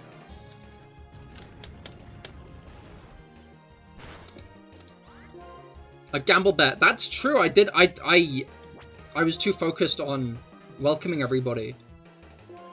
We got some gambling fans. Wait, did Joltik faint? I have gotten royally distracted here. He was doing shotgun roulette. Ah, understandable. As in, you were playing a gambling game. Ah, makes sense, makes sense. Hey Rob, can you get the copy pasta? Can I trust you to grab the copy pasta? Okay, Bugger just went down to a Solosis. Maybe Rob is onto something on the respectability of Watchog as a Pokemon. He got blown out in shotgun roulette. It was incredible. Does Ibuki... Oh my god, this thing's sweet. Did it set up, or am I just getting... No. Okay, that was a poison type. This is an awful battle for everybody to join in. This isn't a Nuzlocke. I have done Nuzlocks. but this itself is not a Nuzlocke. Bugged lives up to its name, indeed, indeed. Alright. Okay, future sight, that's good, that's good. Alright. Slows us down. I think we'll have to go and heal a bit after this. Oh, there's more. Okay, that's fine. Hey, please don't have a fighting attack. That sound good? Okay, cool, that's fine.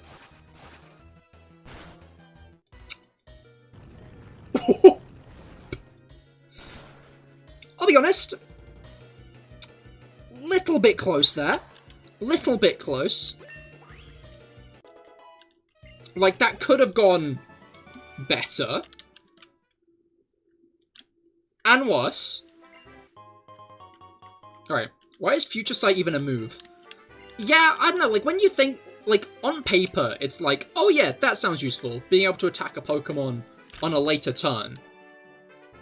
Like, I guess it can stop, like, the AI from healing?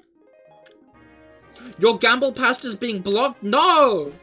How will we get it twisted? How will we know gambling is an investment? I'm stuck. That looks like an area you should be able to walk through a little bit, but I guess you can't. Alright. That is a mighty shame. That today of all days is the day that... Get it twisted! It was blocking the emojis! What is YouTube's problem with emojis these days? Get it twisted, start gambling. Gambling is entertainment. You'll break even, you'll win. That is a different one. That is a different copy paster, I think.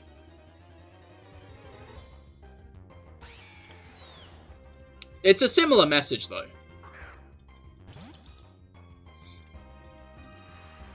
Alright. Don't taunt me, Zebstriker. This would have been such a better encounter on the... Don't do that! Leave! It is the best you could do given the current circumstances. Understandable. Why? Why? Okay, let's get Bud out. I feel like you have to really set up the future sight, and by that point it's more effective to do anything else. Yeah, no, definitely. Like... It's also a very counterable move. It used to do, like, normal damage, from what I understand. It used to do just, like, typeless damage. But these days, it does psychic damage, which I need to get repels at some point, I think. Okay, you can play kind, right? Yeah, cool. You know what, it might be an idea to just get repels right now and then go into Celestic Tower. I think we're more or less guaranteed a Litwick in Celestic Tower. You can get LGM in the tower, but LGM... you only get on the higher floors. I always find it funny, LGM, the Pokemon LGM, is more or less a drawn-out way of, like, an acronym, LGM, Little Green Men. Which I think is funniest, because LGM isn't green, unless it's Grey Men. I feel like Little Green Men is more associated with aliens, though.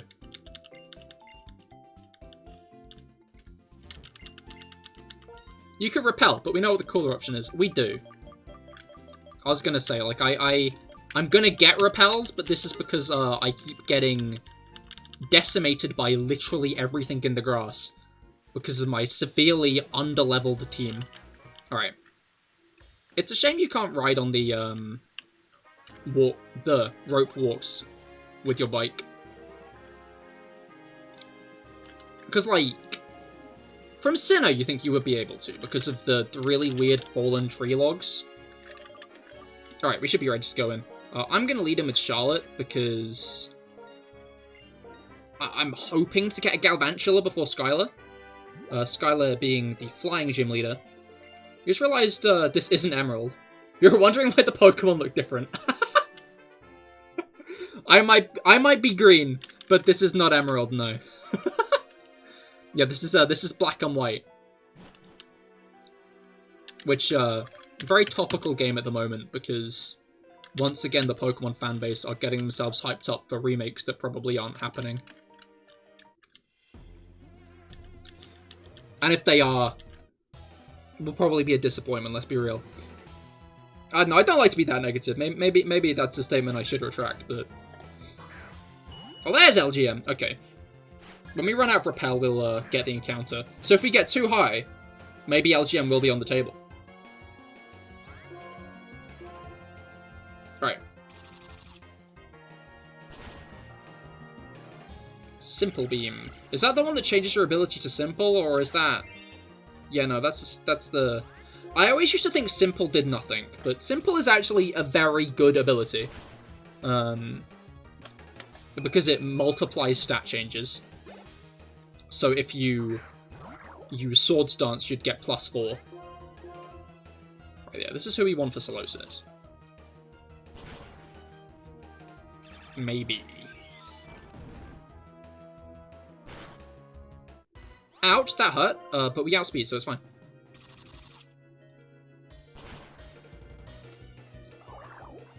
Smoke the green, get LGM. Got it. Facts with Cahir. Exactly, indeed. Ooh. Wish the remakes were properly done like Auras, not BDSP. Yeah, I'd be down if we just got Legends, like a Legends game instead of a remake, honestly. Wait, I can pitch the truth. Legends are the real remakes, by the way. I think BDSP were just made because they were worried Legends wouldn't sell well, because it's a very experimental idea. But, a lot of the plot points in Legends hit at similar times to Diamond, Pearl, and Platinum. And people upset that we didn't get, like, proper redesigns. Yeah, people are miffed that, characters didn't get proper redesigns. Ouch. But they did in Legends, but not all of them, to be fair. There are a decent chunk of missing characters. Alright, not a fan of how this is going. We'll switch to Coney. Sigilif remains a threat. To be fair, most of my team is still not evolved, though. You stay loyal to Fire Red, Leaf Green, Emerald, Platinum, Soul Silver, Sun and Moon. You know what? Sun and Moon's on that list. Sun and Moon's on that list. I will take that W.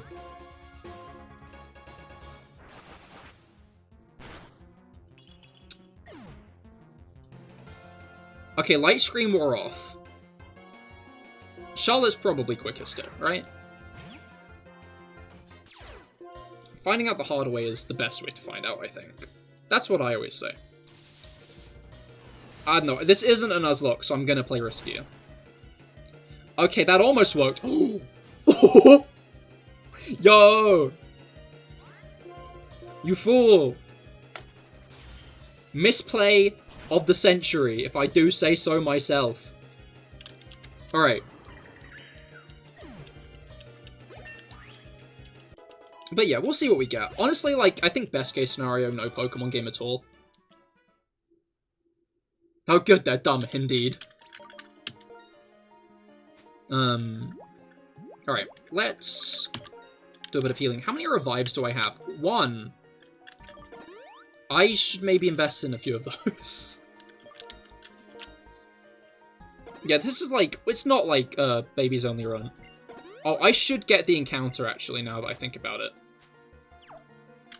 Yeah, this isn't like a run with only pre-evolutions, but at this point, it's looking a little like one. Like, Black and White are interesting games, because the Pokemon are very built for the games. How do I put this? Black and White Pokedex, the Pokemon appear around, like, good times. No. They evolve in the intended times. So Joltik evolves just after you catch it. Litwick evolves just after you catch it. Pawniard evolves, like, a decent period after you catch it, but, like, it's made to be encountered and caught as a pre-evolution and then evolve later. And, like, that's why so many Pokemon evolve so late. Because they're meant to be caught at one point, and then... Well, they're meant to be caught as their pre-evolution, instead of, like, only their evolution being available.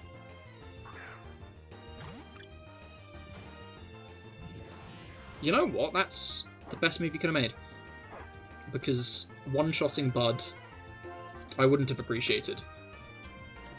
So I do want to try, catch this guy, and Thunder Wave is going to make that the easiest way to do it. Okay. Oh no, it's imprisoned my moves. My moveset's now going to be so limited. Because Litwick are very known for jumping and kicking. Alright. I'm just going to lob an Ultra Ball and see what happens. I love a good bit of just doing that and finding out. Hey! Okay. Alright, names for Litwick. What should we name Litwick?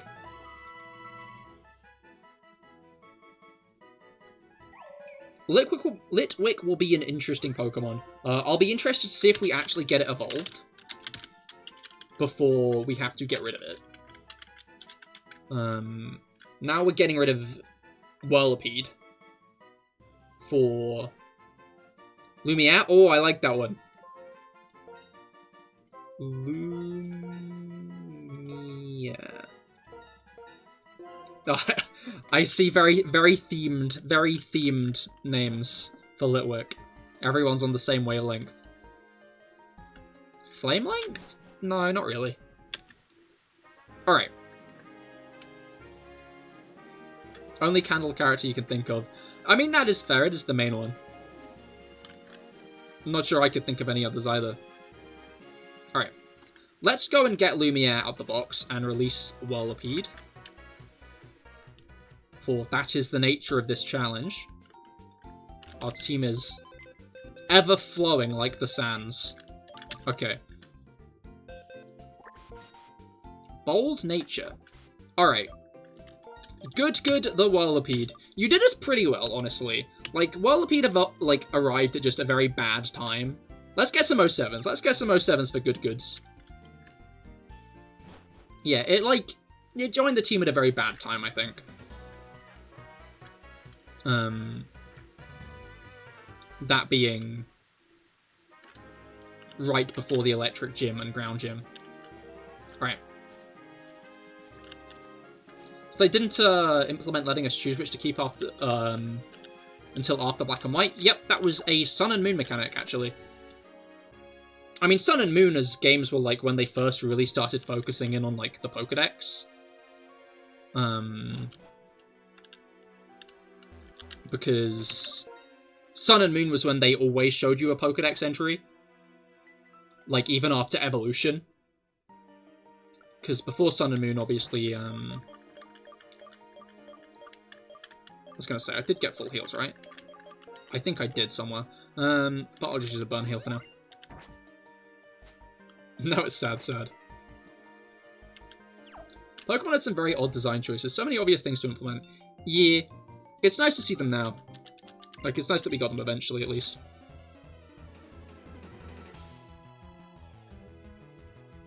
I think it was Sun and Moon that also shortened the move learning speech. And just let you say no and get rid of it, you know? And then Sword and Shield were the ones with the name raters in every house. And then Scarlet and Violet just lets you do it in the summary screen. Actually, that was a Legends feature. But I wonder if, like... Because those games were developed around the same time, so I wonder, like, if that was a deliberately shared feature or what?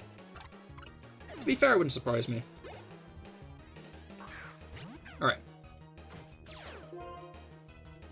I don't know, I think my favorite feature that they've, like, added... one of my favorite features that they've added is, the...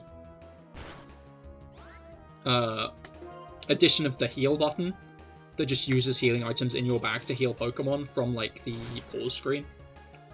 Which really helps you just leap back into the game quick. That being a Scarlet and Violet feature. Makes sense for the open world games, to be fair. Signal Beam! Okay, we're getting some good bug attacks. 75 in comparison to 60. Is Joltik a physical attacker or not? Oh. Yeah, we'll find out the hard way. Sun and Moon had a lot of quality of life changes now that I think about it, though. They also had the addition of, like, a Pokeball button on the Pokeball button on the summary screen, where you just press X and it immediately opens the ball bag. Like, Sun and Moon very much felt like it had a big focus on helping you complete the Pokedex. And I think, like, a lot of changes made in Sun and Moon help Pokedex completion be so satisfying in Scarlet.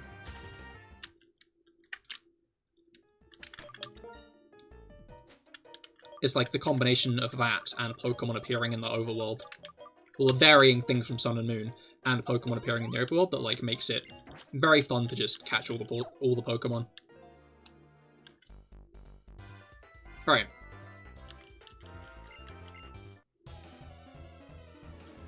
That's a thought. What quality of life changes were implemented before? Have to admit, have not played any Pokemon Switch games. That's fair. I don't know. I feel like people are very negative on Pokemon Switch games, but I feel like they're still good games, you know? Like, Pokemon at its worst is still a pretty solid Pokemon game, in my opinion.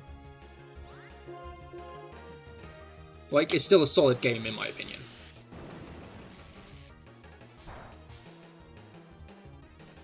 Like, but I think I just am a big fan of some part of the Pokemon formula. Because I genuinely don't think there are any games I straight up dislike. You hear what Devil Fruit would you want? I'm gonna be honest, I've only watched One Piece live action. Which is probably not the confession you want.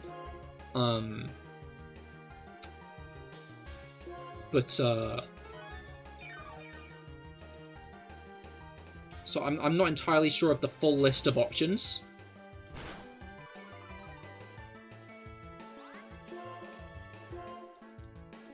I think X and Y was the worst, but they were still very decent games. Exactly, that's my thoughts as well.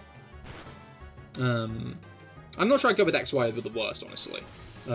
I'd probably lean to BDSP still, but like I think they're still solid enough games to play, you know.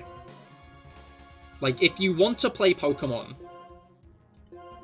BDSP deliver on that experience. Which Devil Fruit gives me money? True! Right. Let's take a Mulgar out.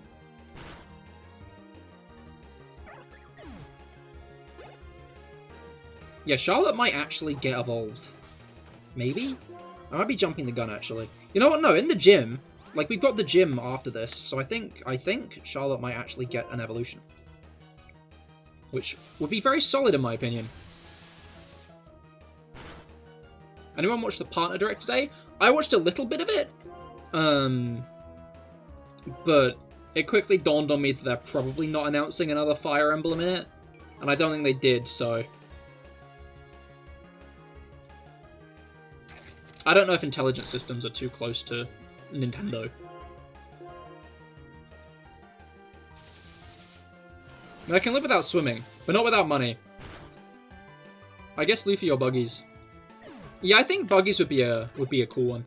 What's the Partner Direct? It was a Nintendo Direct focused on third-party content for the Switch.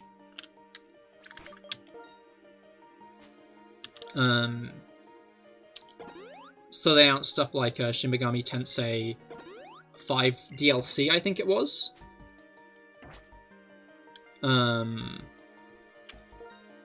There was a couple of strategy games that were announced a couple of directs ago.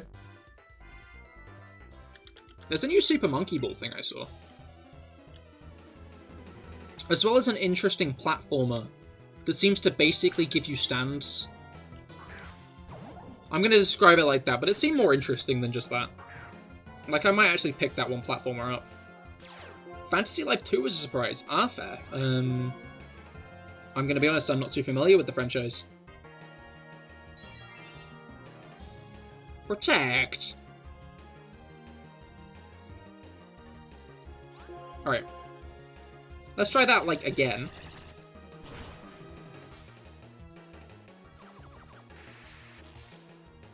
Alright. And now let's take a drink. Make sure you are all staying hydrated, by the way.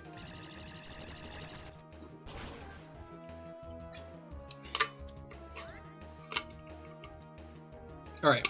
I have one on 3DS. You own it in the collection, but I've not tried it. Some kind of RPG. Ah, fair.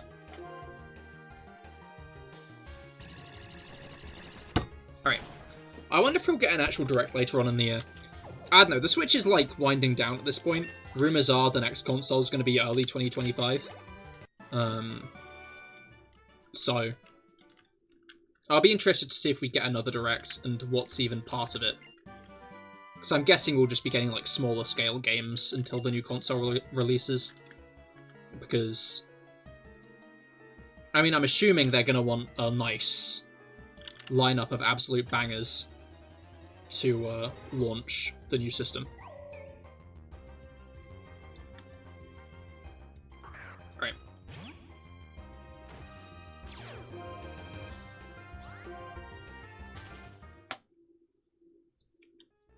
Let's put a rappel on. There we go. Top of the list. You'll love to see it. Probably. No reason anymore to make games that the Switch can barely handle. Yeah. It'll be nice to have a more powerful console. I'll be interested to see what, like, first-party stuff we get out of it. Yeah, I'm gonna get Charlotte to 36 before I do anything else. Are these the guys that move in time with your run? I think they might be.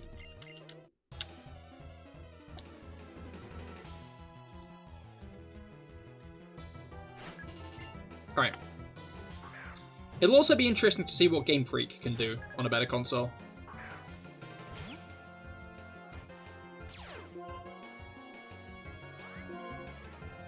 Alright.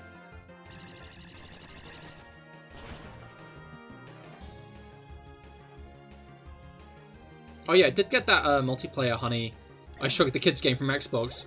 Oh yeah, it's like that was what they opened with, wasn't it? Interesting game, I'll give it that. Yeah, no, these are the guys that move whenever you press the run button.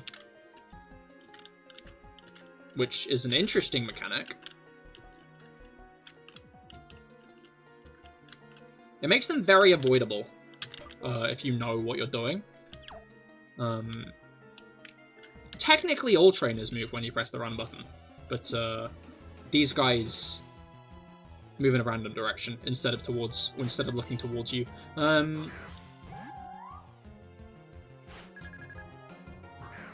You're curious what they'll do opposing deck types. Maybe ignore it in favor of cheaper? What do you mean deck types?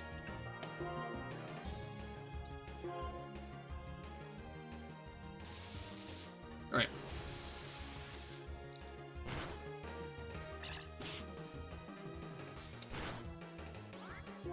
Think it's time for you to do more Lunala? Understandable, best of luck.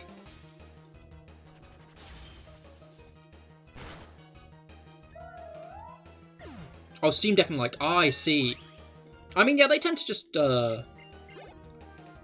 march to the beat of their own drum, which is probably the best way of doing it. Alright, Charlotte's going to evolve. Unless it's 37, but I think it's 36. Wouldn't want to keep Charlotte in on a Gola anyway. Okay, Magnitude 5 should be fine. Just about. As long as it doesn't get a better magnitude. Okay, it got a bit of a better magnitude. Hopefully that isn't a killer. It's not. Okay.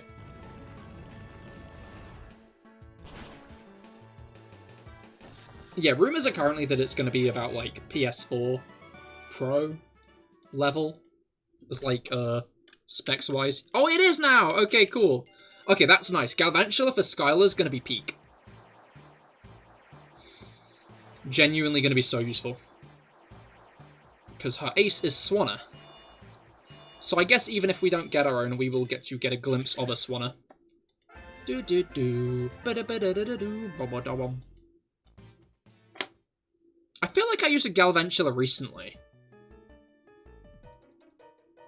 Trying to remember.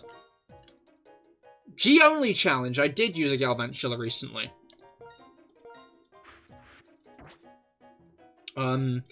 It died to Raihan in a very stupid death, I think.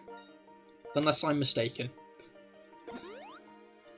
Yeah, no, I switched it into Stealth Rocks, right? And then it died. I think that's what happened. I won that challenge, to be clear.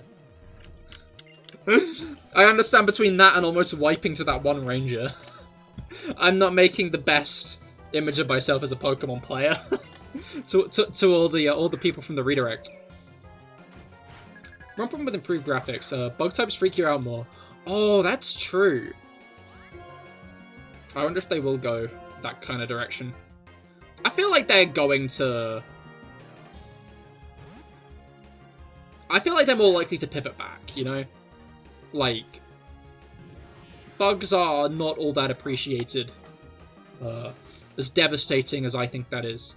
So I could imagine them scaling back the creepiness of bugs.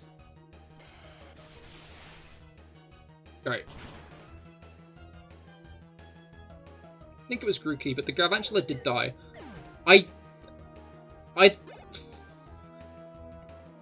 Stealth Rocks definitely factored into it. Grookey did die to Stealth Rocks, but I think Galvantula might have also done that. Not sure. Amnesia. Not nice. Okay.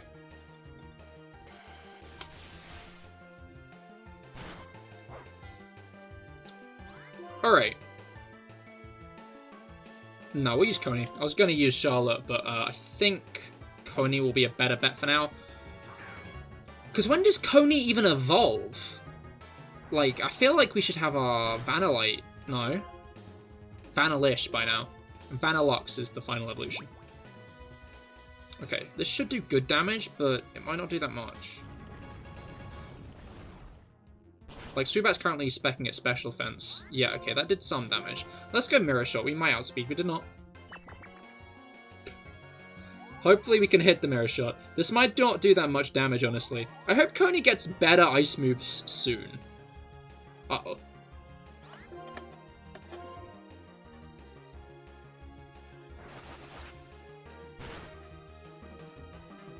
Yeah, it's nice not doing a Nuzlocke this time around. Nuzlocks are fun. Oh, we've not used Lumiere at all. I'm now realizing Lumiere has been on the bench this entire time. Like, that's fine. Lumiere can be on the bench for now. Lumiere is not an imminent necessary party member. But Lumiere is probably going to be one of the best bets against Bryson, so I feel like Lumiere ought to get a bit of use, you know? Especially since we're kind of gonna want Lumiere to be a Lampent. Maybe even Chandelier, actually, now that I think about it. Because... Oh, I'm now realizing... Okay, do not run Cahir. I didn't. Okay, cool. Now we can fight the nurse in peace. You know what? I'm not even going to bother healing, because the nurse is going to heal us after, which means this is definitely going to go the way I want it to, and not backfire at all. You know what? I feel like the nurses often use, like, grass types. So...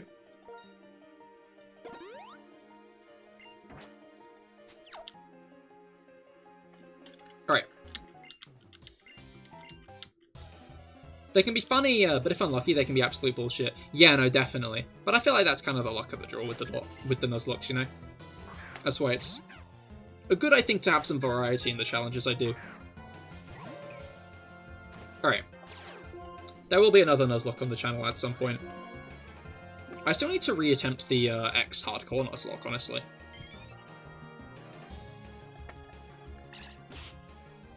Alright.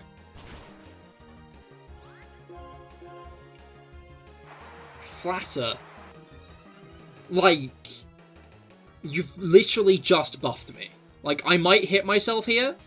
That is a true fact. But if I do hit you, I do more damage. And I won't do more damage to myself.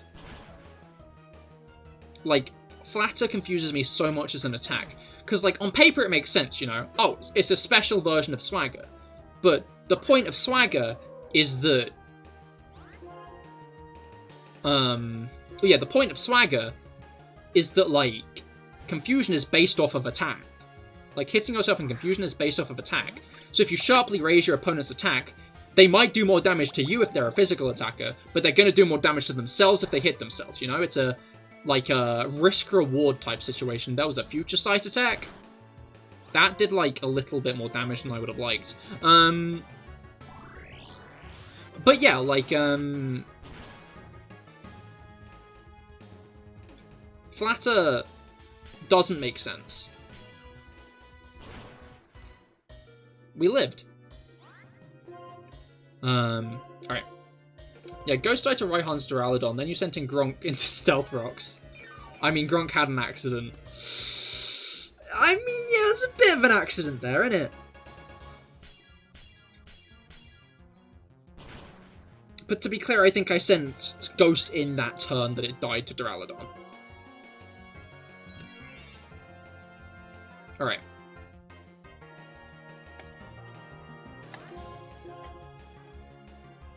I actually kind of like Alomomola. I think Alomomola is kind of funky. I find it funny how everybody was so convinced that it was going to be a Love Disc evolution.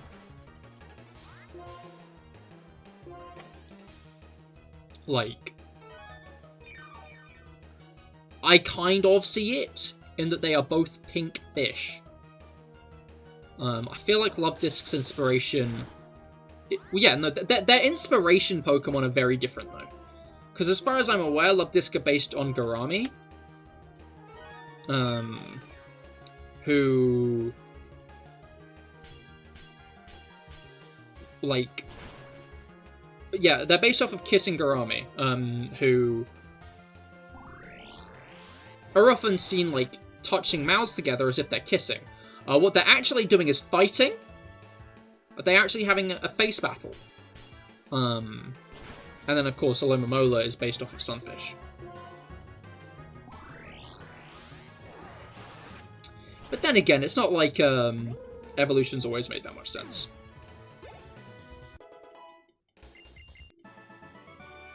Because Remoraid into Octillery is a fish into an octopus, which is a little bit more far-fetched than a fish into a different type of fish. In fact, I feel like Magikarp and Gyarados are another good example of that. Feebas and Milotic. Yeah, Carvanha evolved the shark. Yeah, exactly. Now that I think about it, maybe it's not as surprising that people thought that might be the case, but...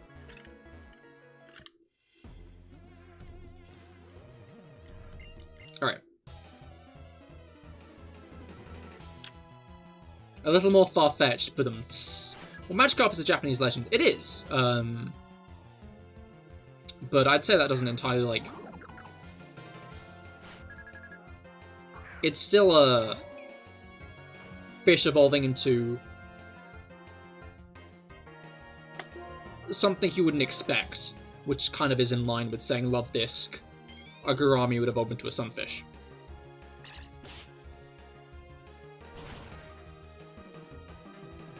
Alright. Although I guess thematically it would make no sense. Because, like...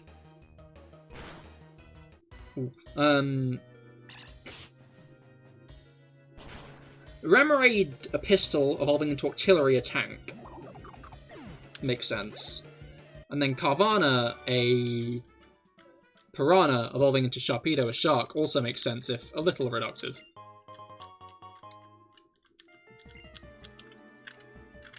Of just saying, both fish that attack, yes. In fact, both fish perceived as aggressive, but actually very much overhyped by media. That is the through line of piranhas and sharks. Wish I'd have a scarier Kraken-like Pokemon. Octillery feels a bit underwhelming. I mean, Octillery is just an octopus, isn't it? It's like an octopus tank. Like, I feel like Kraken Pokemon is a more... It is a more uninvestigated topic, right? I'm not, like, missing a very obvious Kraken Pokemon, am I? I guess Tentacruel. But that's like a jellyfish mana war. Squid. So it's not really a Kraken squid. It's the good old Gen 1, take like a bunch of random traits from a bunch of animals and combine them. Grappaloct? I mean, again, like, what's it called? Octopus more than straight up Kraken. Like, I love a good Grappaloct, but Grappaloct is more just based on the fact that, yeah, no, Grappaloct is, again, an octopus. Kraken are squids. This is, yeah, okay, cool, fine, that's great. I love that. Issue is it's probably going to have Crunch if I try to send in Lumiere. I'll do Star Donald for now. Admittedly, Pokemon is overwhelmed with water types. I guess they could pull a Grappaloct with it. Grappaloct is an octopus Pokemon that... It has Thunderfang? Eh?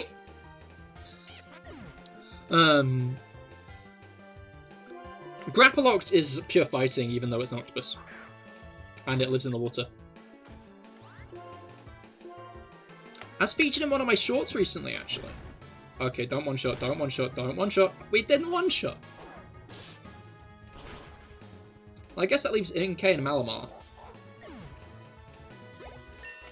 That is true. They are squids. That's why it has teeth. It does have teeth. They're just electrified teeth. And that took me by surprise. But welcome to the stream, Abercrombie. Swordsbark! We're actually seeing a Swordsbark. This is going to be very useless for the gym. But, it is Swordsbark, and that's cool. But yeah, welcome, Abercrombie. I hope your week's been going well so far. It is a biting move, makes sense. It makes sense that it has it. I was just taken off guard by it having Thunderfang specifically. Alright. Doing fine and enjoy your good vibes? Hell yes, thank you. Vibes appreciated. Alright. Let's do the other Ace Trainer, and then I think it's the top of the tower. So it'll be time for Skylar. Alright. I think, again, I'm going to lead him with Coney, just because good against flying types. Galvantula's going to be peak, actually. I just realised. Galvantula isn't the best counter to Sigilyph, but is probably the best counter to Sigilyph we could get.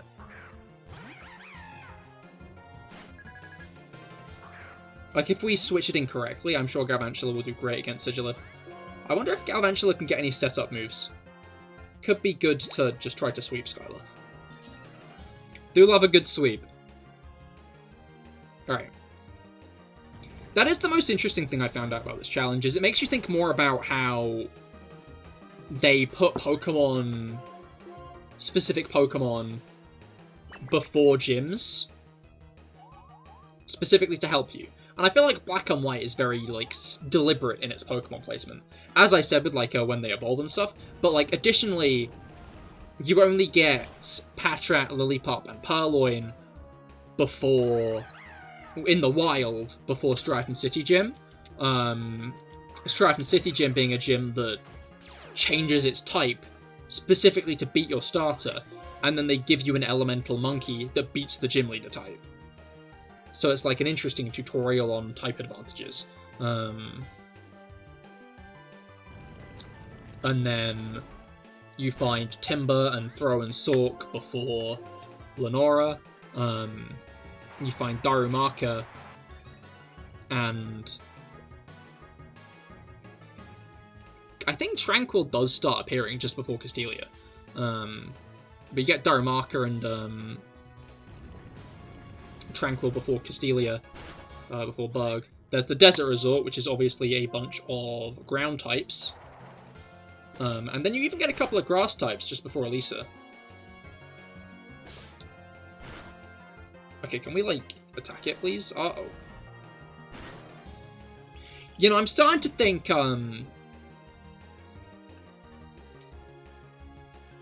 we slept on Future Sight a little bit. Alright. Now, let's just give Lumiere a chance to get some levels, right? But yeah, like, it's interesting. I feel like it happens in most games where they deliberately put Pokemon that beat the gym around the gym. Specifically just so, like, if little Timmy is having trouble, he can catch a new powerful team member, and that'll help with the gym. But it's very helpful in a challenge like this, which I very much think is going to make the Elite Four the hardest part.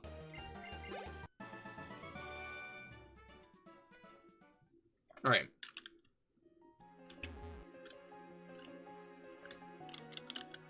Let's heal up a bit.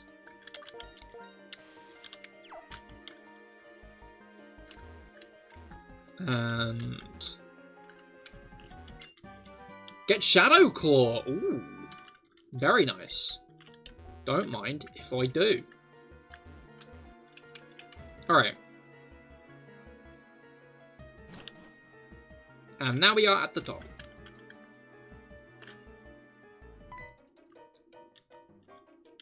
Alright. We have Fly on Ducklet, so we can just immediately pop on back to Mistralton. And then we can fight the gym. And of course, after that, we will do our Pokedoku for the day. Love a good bit of Pokedoku. Alright. Cool, let's go and break some bones at everyone's favorite OSHA Hazard gym.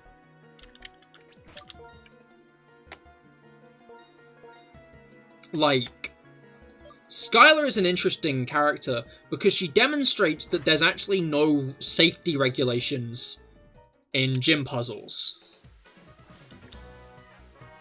Then again, I feel like Wallace, Juan, Gordy, and Melanie all also prove this by having, like, pitfalls that you deliberately open when you mess up their puzzles. You know?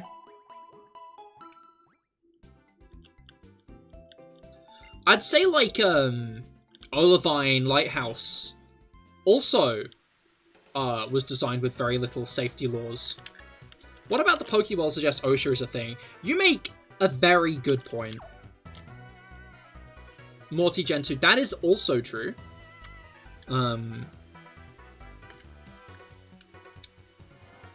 Yeah, I guess OSHA might just not be a thing in the Pokemon mob. They should get onto that, I think. Alright. Can I have a fresh water? Thank you. Water. Alright.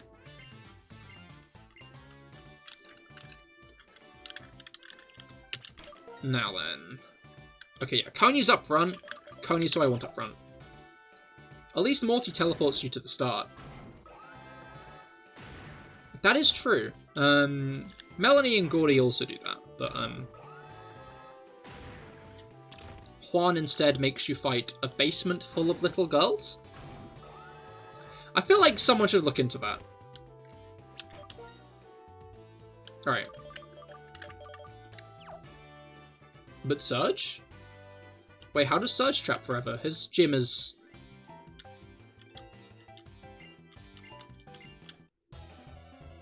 bins. I don't think you can fall into those. Alright. Tranquil, good, good. Don't use Detect. It's gonna use Detect. It didn't use Detect, it used Taunt. Crazy that. Alright. Now hopefully you play fair, because you just taunted me, so you're clearly not going to use Detect.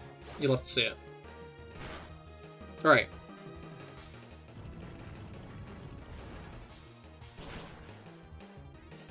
In one game, you could accidentally trap yourself in his barriers. How does that work? I thought the barriers only reactivated if you talk to the bin.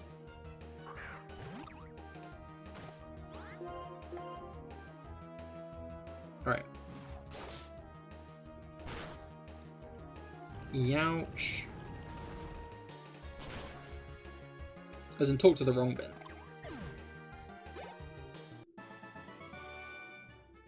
Alright. Like, I know I'm always complaining about maze gyms, which, like, just so on the same page, this is a maze gym. Like, it uses the cannons as, like, a part of the maze, but, like, it's fundamentally still a maze. But maybe, like, it's one of the more creative mazes. Anyway, we're not having a maze rant today. I'm commenting on the fact that while Lieutenant Surge, you know, makes a statement, especially in Gen 1, by not having a maze for a gym. But instead makes something worse. With entirely random chance. Alright. Like, I was lucky that by the time I first played through Gen 1, Feather Dance? Oh no. Yeah, I was lucky that by the time I first played through Gen 1, I was actually reading dialogue and listened to the people who tell you where the switches are in the bins. Alright.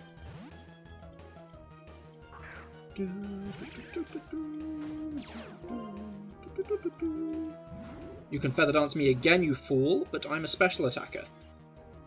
I think? Am I a special attacker, or am I just... Like, I'm a special attacker in moves. Yeah, no, Galvantula's a special attacker. Good, good. Was worried I might be making a mistake, but I'm not. Okay. Yeah, I think Charlotte might be the best bet for the gym. I think Skylar still only has 3 Pokemon. Oh, no, yeah. She does. I remember now. Gen 5... Gen 5 is a weird generation. Because while they have the, like, 2 Pokemon start-off... Stratton City and Nacrene City gyms, the leaders only have 2 Pokemon each.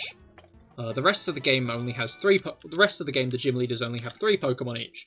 And I think the Elite Four only have 4 Pokemon now that I think about it. Alright.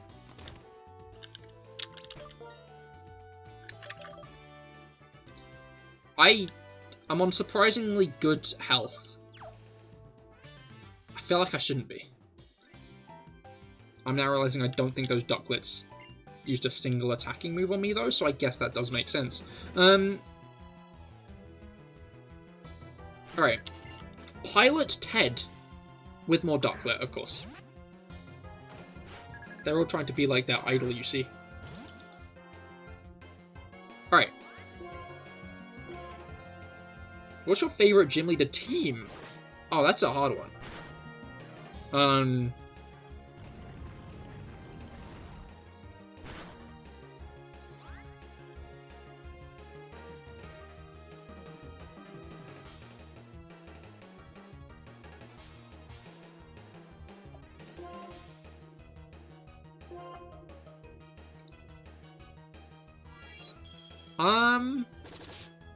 Karina's is up there because she gets entirely hard countered by a ghost type. I think she only has 1 fighting attack on the whole team. Which is so funny to me.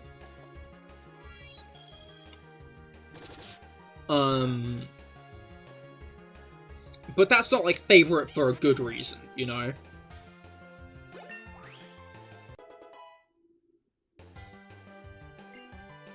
I know who might have it. And she's very cool as well.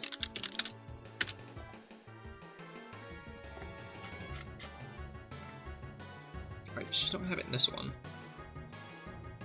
She doesn't have it there. Okay, never mind. Roxy does not have a Croak. Oh, wait, never mind. She does in the Type Expert. She has a Toxicroak. but I feel like that's the closest to Krogunk I'm going to get to see a gym leader using. Coney's getting Ice Beam. Yo. Yo. Goodbye, Acid Armor. What's this Viola? It's Surskit and Vivian.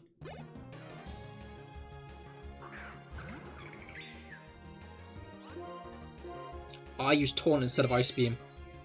Okay. You know what? That's a good thing, because it now can't get a light screen off. I feel like I should choose an actual gym leader team, though, rather than, like, a Pokemon World Tournament team. Ouch.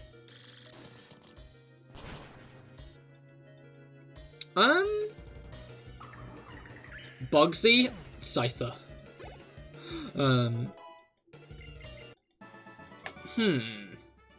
Favorite gym leader team?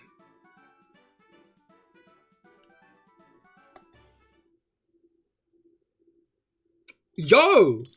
We even get the Vanillish. That's kind of peak. That's, like, not really something you think about that often, you know? You think about how to counter gym leader teams, but you don't often think of the gym leader teams themselves. You know?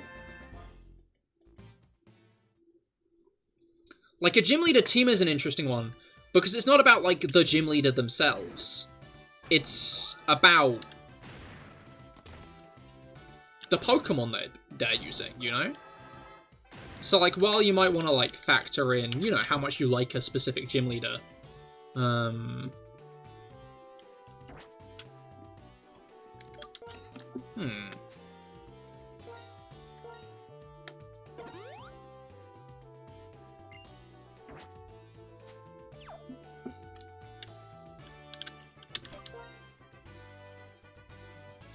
of like Gen 1 Lance in retrospect. It's kind of hilarious punching the teeth of newcomers. Yeah, he's not quite a gym leader, but fair enough. I always find it funny that they actively acknowledged his, like, team of flying types in Masters, where he's like, oh, actually, being dragon's about what's inside. It's not about being a dragon type. It's what's inside that counts. Trust me. But it remains funny that Lance's, like, ace is always portrayed as not a dragon type in, like, current media, where it's always the red Gyarados for some reason.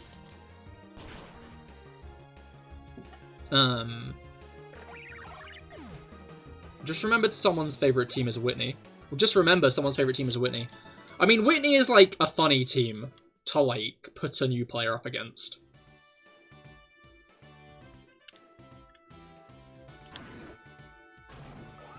Why bother acknowledging most gym leaders have at least a few who don't fit? I feel like not, like, these days. Like, bluntly put, it makes sense that Lance doesn't have a dragon team in Gen 2. His sister's got Kingdra, and they didn't want him to, like, use her ace. And other than that, like, there aren't any other dragon types. It's only, like, the Dragonite line. And why would they give him any pre-evolution? So it fundamentally makes sense. The thing I find funny about it, though, is they're all flying type. Like, they didn't give him, like, a Steelix or something. That would have been, like, a very dragonish creature. No, they're all, his team is entirely made of flying types, which technically makes him a flying type trainer. That's the thing I find funny. Like, there is a through line to his team. They're all flying.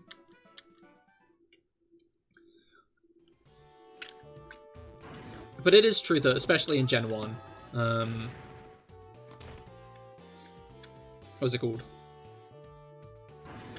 Especially in Gen 1, like, gym leaders tended to not have entirely type-themed teams just because it wasn't possible. Just imagine a bug-type team with a Teddiursa. Hey, don't shit-talk Katie.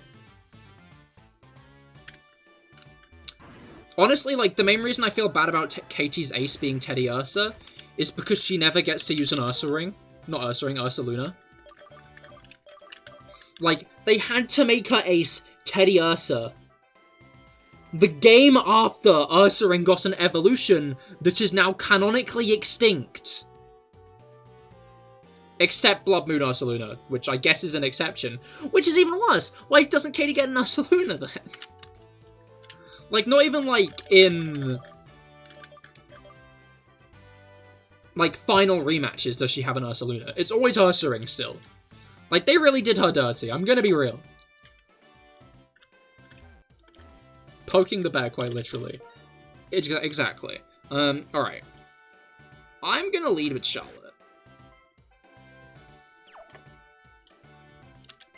I should have bought Repels. Oh well. Repels, Revives. I should have bought Revives. I'm still thinking about the favorite gym leader team question. The issue is like, not many gym leader teams end up standing out in the long run, I find, you know? Like, I'm trying to think of gym leader teams that genuinely stand out for good reason, you know? Because obviously, like, Karina's team stands out to me because, like, it's so hard countered by ghost types, of which there are multiple on the lead up to her gym. Like, you take a ghost type to that gym and, like, she can't do anything to you. And that's kind of embarrassing. Lumia wants to Memento. Isn't Memento the one that faints? Yep, it faints you. It only harshly lowers attack and special attack. It doesn't even, like, drastically lower them. It's harshly lowers. Why? They fixed that in later gens, right?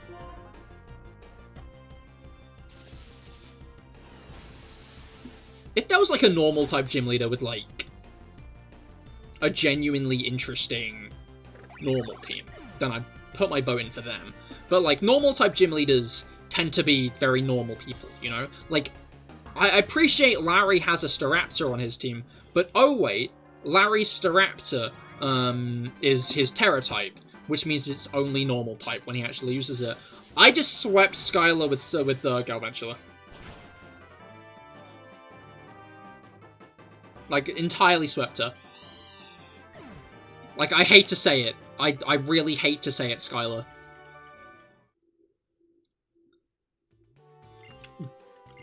Absolutely eviscerated.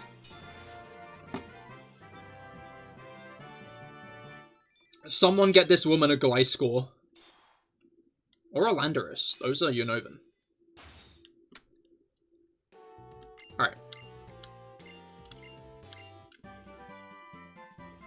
To be fair, Brashius's team is quite cool. Because using grass types to the Widow, you know? Terra typing a grass type Pseudo Widow is a very interesting trait to me. I enjoy that a lot. And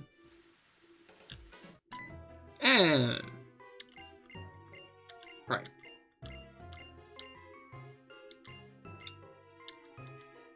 I'm gonna have to come back to you on that. Like, that's like another question I'm gonna have to prepare myself to answer. Like, in and out to briefly say good luck. Kick Pidgey's ass for you? Pidgey? But anyway, goodbye. Thanks for stopping by, Kepler, and goodbye. I hope you have a great rest of your day. And a week as well. Alright. Yeah, no, I'm the kind of person who ends up thinking way too hard about these kind of questions, you know? Like, you ask me my favorite movie, and I, like, get into, like, proper thinker mode. Which means I have to, like... I find it's best to just think about this alone, and then, like, have the answer ready when people ask me, you know? Because otherwise I will just and it. I'm very good at doing that, you know? Funnily enough, standout team for you is Raihan's weather team. Is kind of cromulent. Cromulent? Raihan's weather teams are very interesting, though, to be fair. I guess Raihan is another example of a Dragon-type gym leader who doesn't use Dragon types. Who does use Dragon types, but doesn't use as many. Obviously, in his rematch, his only non-Dragon type is Torkoal. Is it? Or does he have a Pelipper? He might have a Pelipper, actually. No, he doesn't. Yeah, obviously in his rematch team, he only has a Torkoal as like a non-Dragon type. But like in his first team, he has quite a few, right? He has Gigalith and Sandaconda. It's a good word. Been trying to use it a lot recently. That's understandable. I can't slate that. Alright. Anyway, although we are done with the gym, it is time for Pokidoku. I love a good bit of Pokidoku. Basically, Pokidoku is a game in which you have to put a different Pokemon in each of the 9 categories. So we need like a Alolan Fire type, a Final Evolution Fire type, and a Fire type that can learn Shadow Ball. And those all need to be different Pokemon. But please do not give me answers. Feel free to tell me the answers to any categories I've already filled in. But please do not give me answers I have not put in yet. Not sure how you did on this one. Interesting. Alright, so we have Fire types that can learn Shadow Ball, Mono types that can learn Shadow Ball, and Fairy types that can learn Shadow Ball.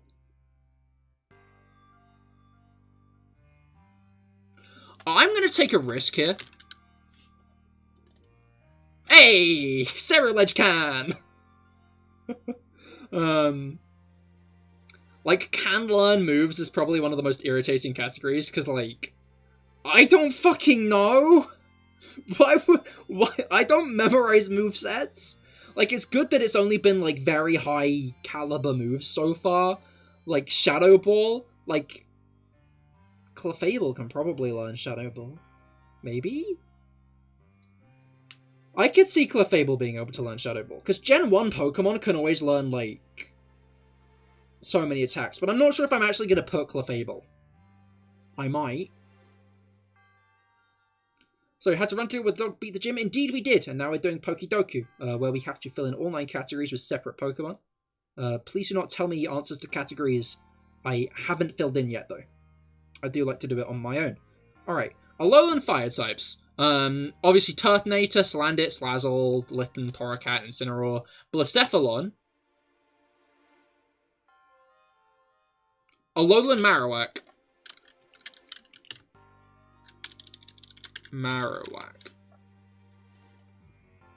19%! Shit! I was so certain that would be a Nisha one. Never bothered with these games, so couldn't tell you anyway. Understandable. I don't know, I do love a good bit of Pokidoku myself. Okay, Final Evolution Fire types. Later generations tend to be pretty good. I'm guessing I answered the highest category. The highest in the category with Alolan Fire types. I don't know why I was so set on Alolan Marowak being, like, a low category. You always skip the minigames? Oh, this isn't a minigame. This is a fan-made website. This isn't in Pokemon. This is like a fan-made thing. There's like a different one every day. It's kind of like Wordle. If it wasn't Wordle at all and only was that it has a new puzzle every day.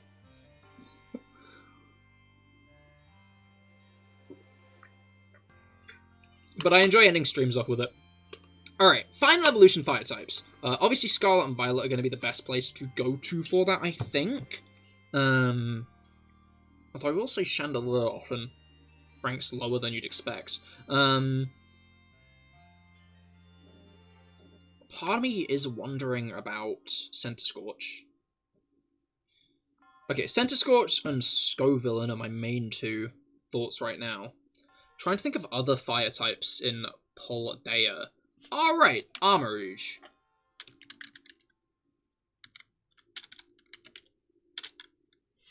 Armarouge is spelt in the American way. 1.7, nice. Okay, and then Monotype, Alolan Monotypes, Final Evolution Monotypes, and can learn Shadow Ball Monotypes. Obviously, a Ghost Monotype is going to be where I think of first for that. I'm going to do Fairy Shadow Ball last, because I might put Clefable there, but I want to, like, make sure I don't want to try for an actual answer. Okay, Alolan Monotypes. Obviously, like, Grubbin, Jungoose, Gumshoes. Those all come to mind. Wishy-Washy.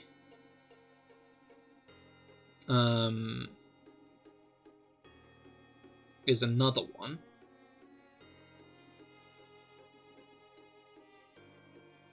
I think I might go with Wishy-Washy.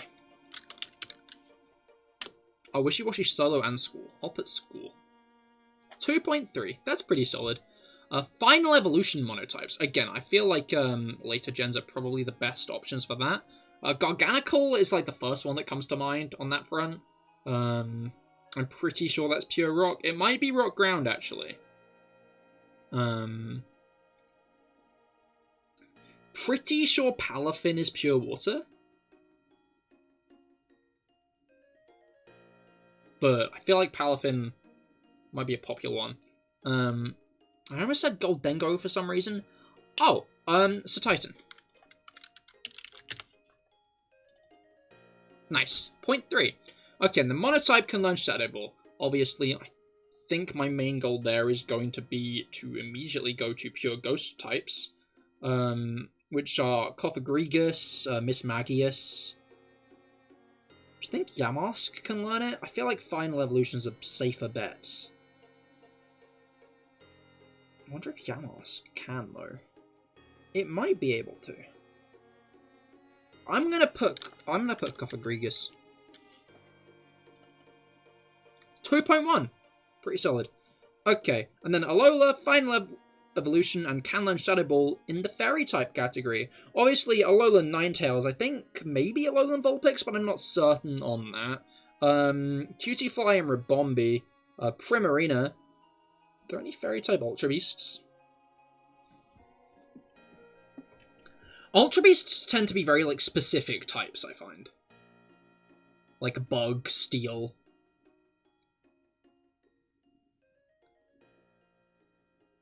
Are like types that crop up often.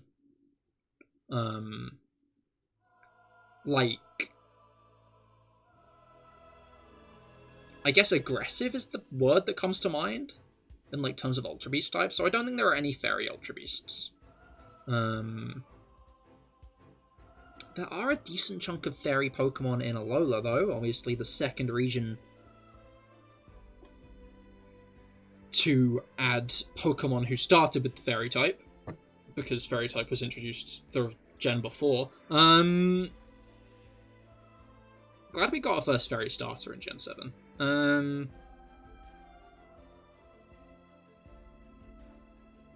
I didn't say Mimikyu yet, I don't think. I'm just not sure how a Pokemon like Cutiefly is going to do. Because, like, I feel like it's an early game Pokemon. And I think that might make people think a bit more.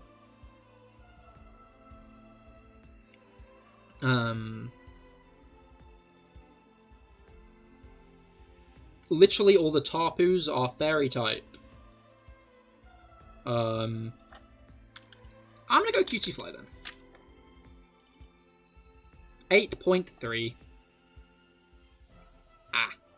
Bit high, that one. Final Evolution Fairy types. Again, Magina. Shit! Good point.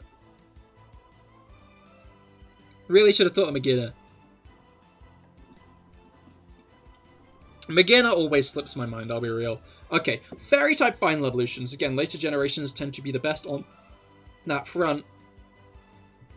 I think Pokemon like Grimmsnarl and Hatterene are going to be, like, very quick to think of ones. They're very iconic Fairy types at this point, I'd say. Especially with, like, Grimmsnarl's presence in the meta, and Hatterene being kind of like... Hatterene and Grimmsnarl feel like they should be version exclusives.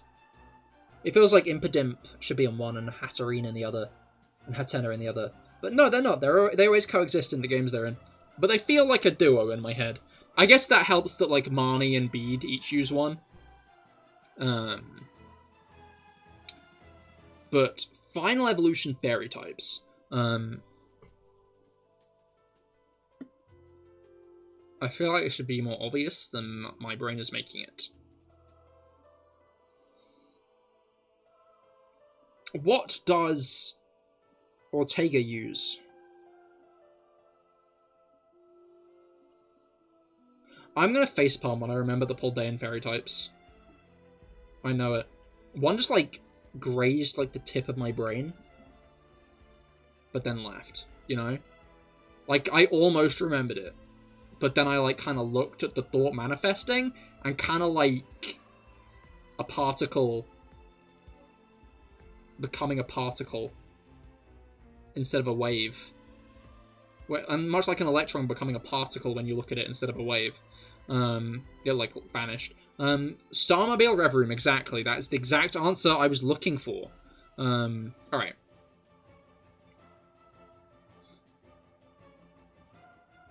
I hope that helps. That really does help, actually, Felix. You don't even understand how much that helps.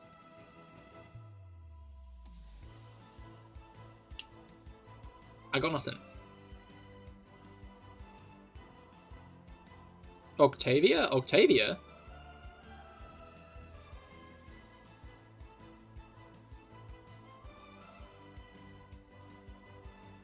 Or are you asking who Ortega is?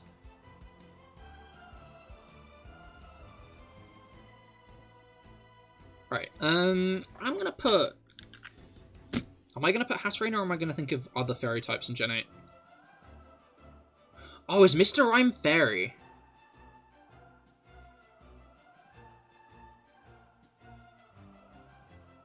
You thought you heard Octavia. Ortega is a trainer. He is one of the Team Star admins. The fairy type Team Star admin.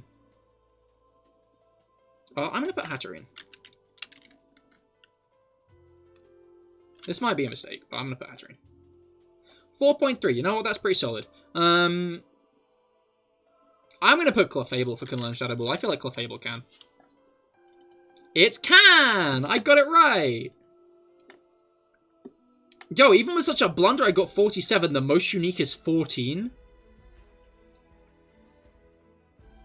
Incidentally, you think Mime is Psychic Fairy.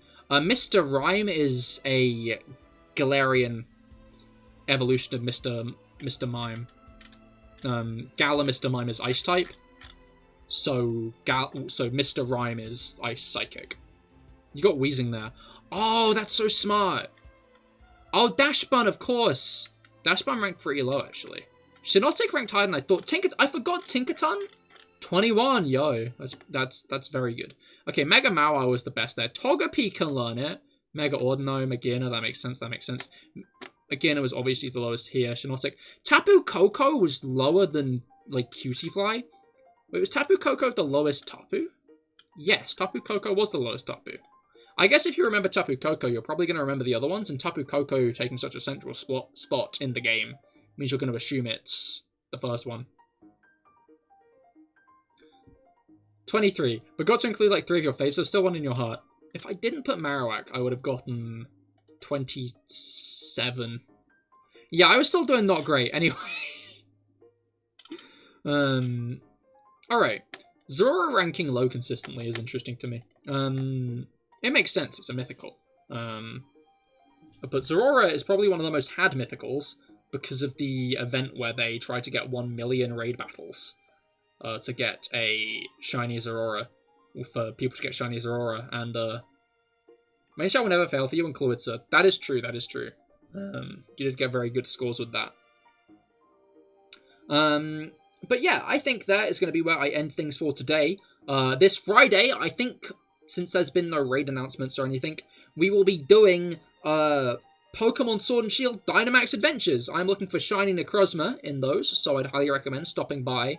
Slazzle was lowest there. Yeah, I was surprised by that.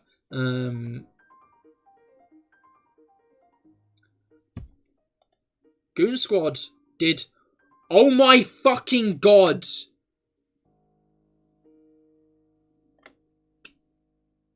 Goon Squads!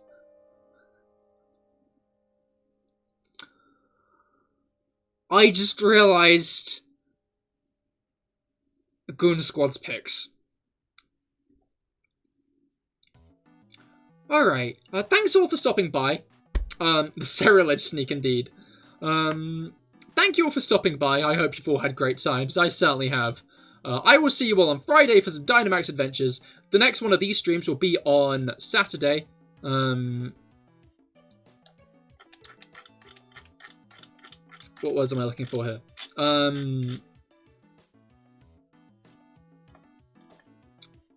Yeah, thank you all for stopping by. I hope you all had a great time.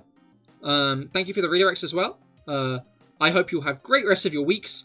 I will see you all on Friday. Goodbye, good night, and don't fuck the Pokemon. Don't.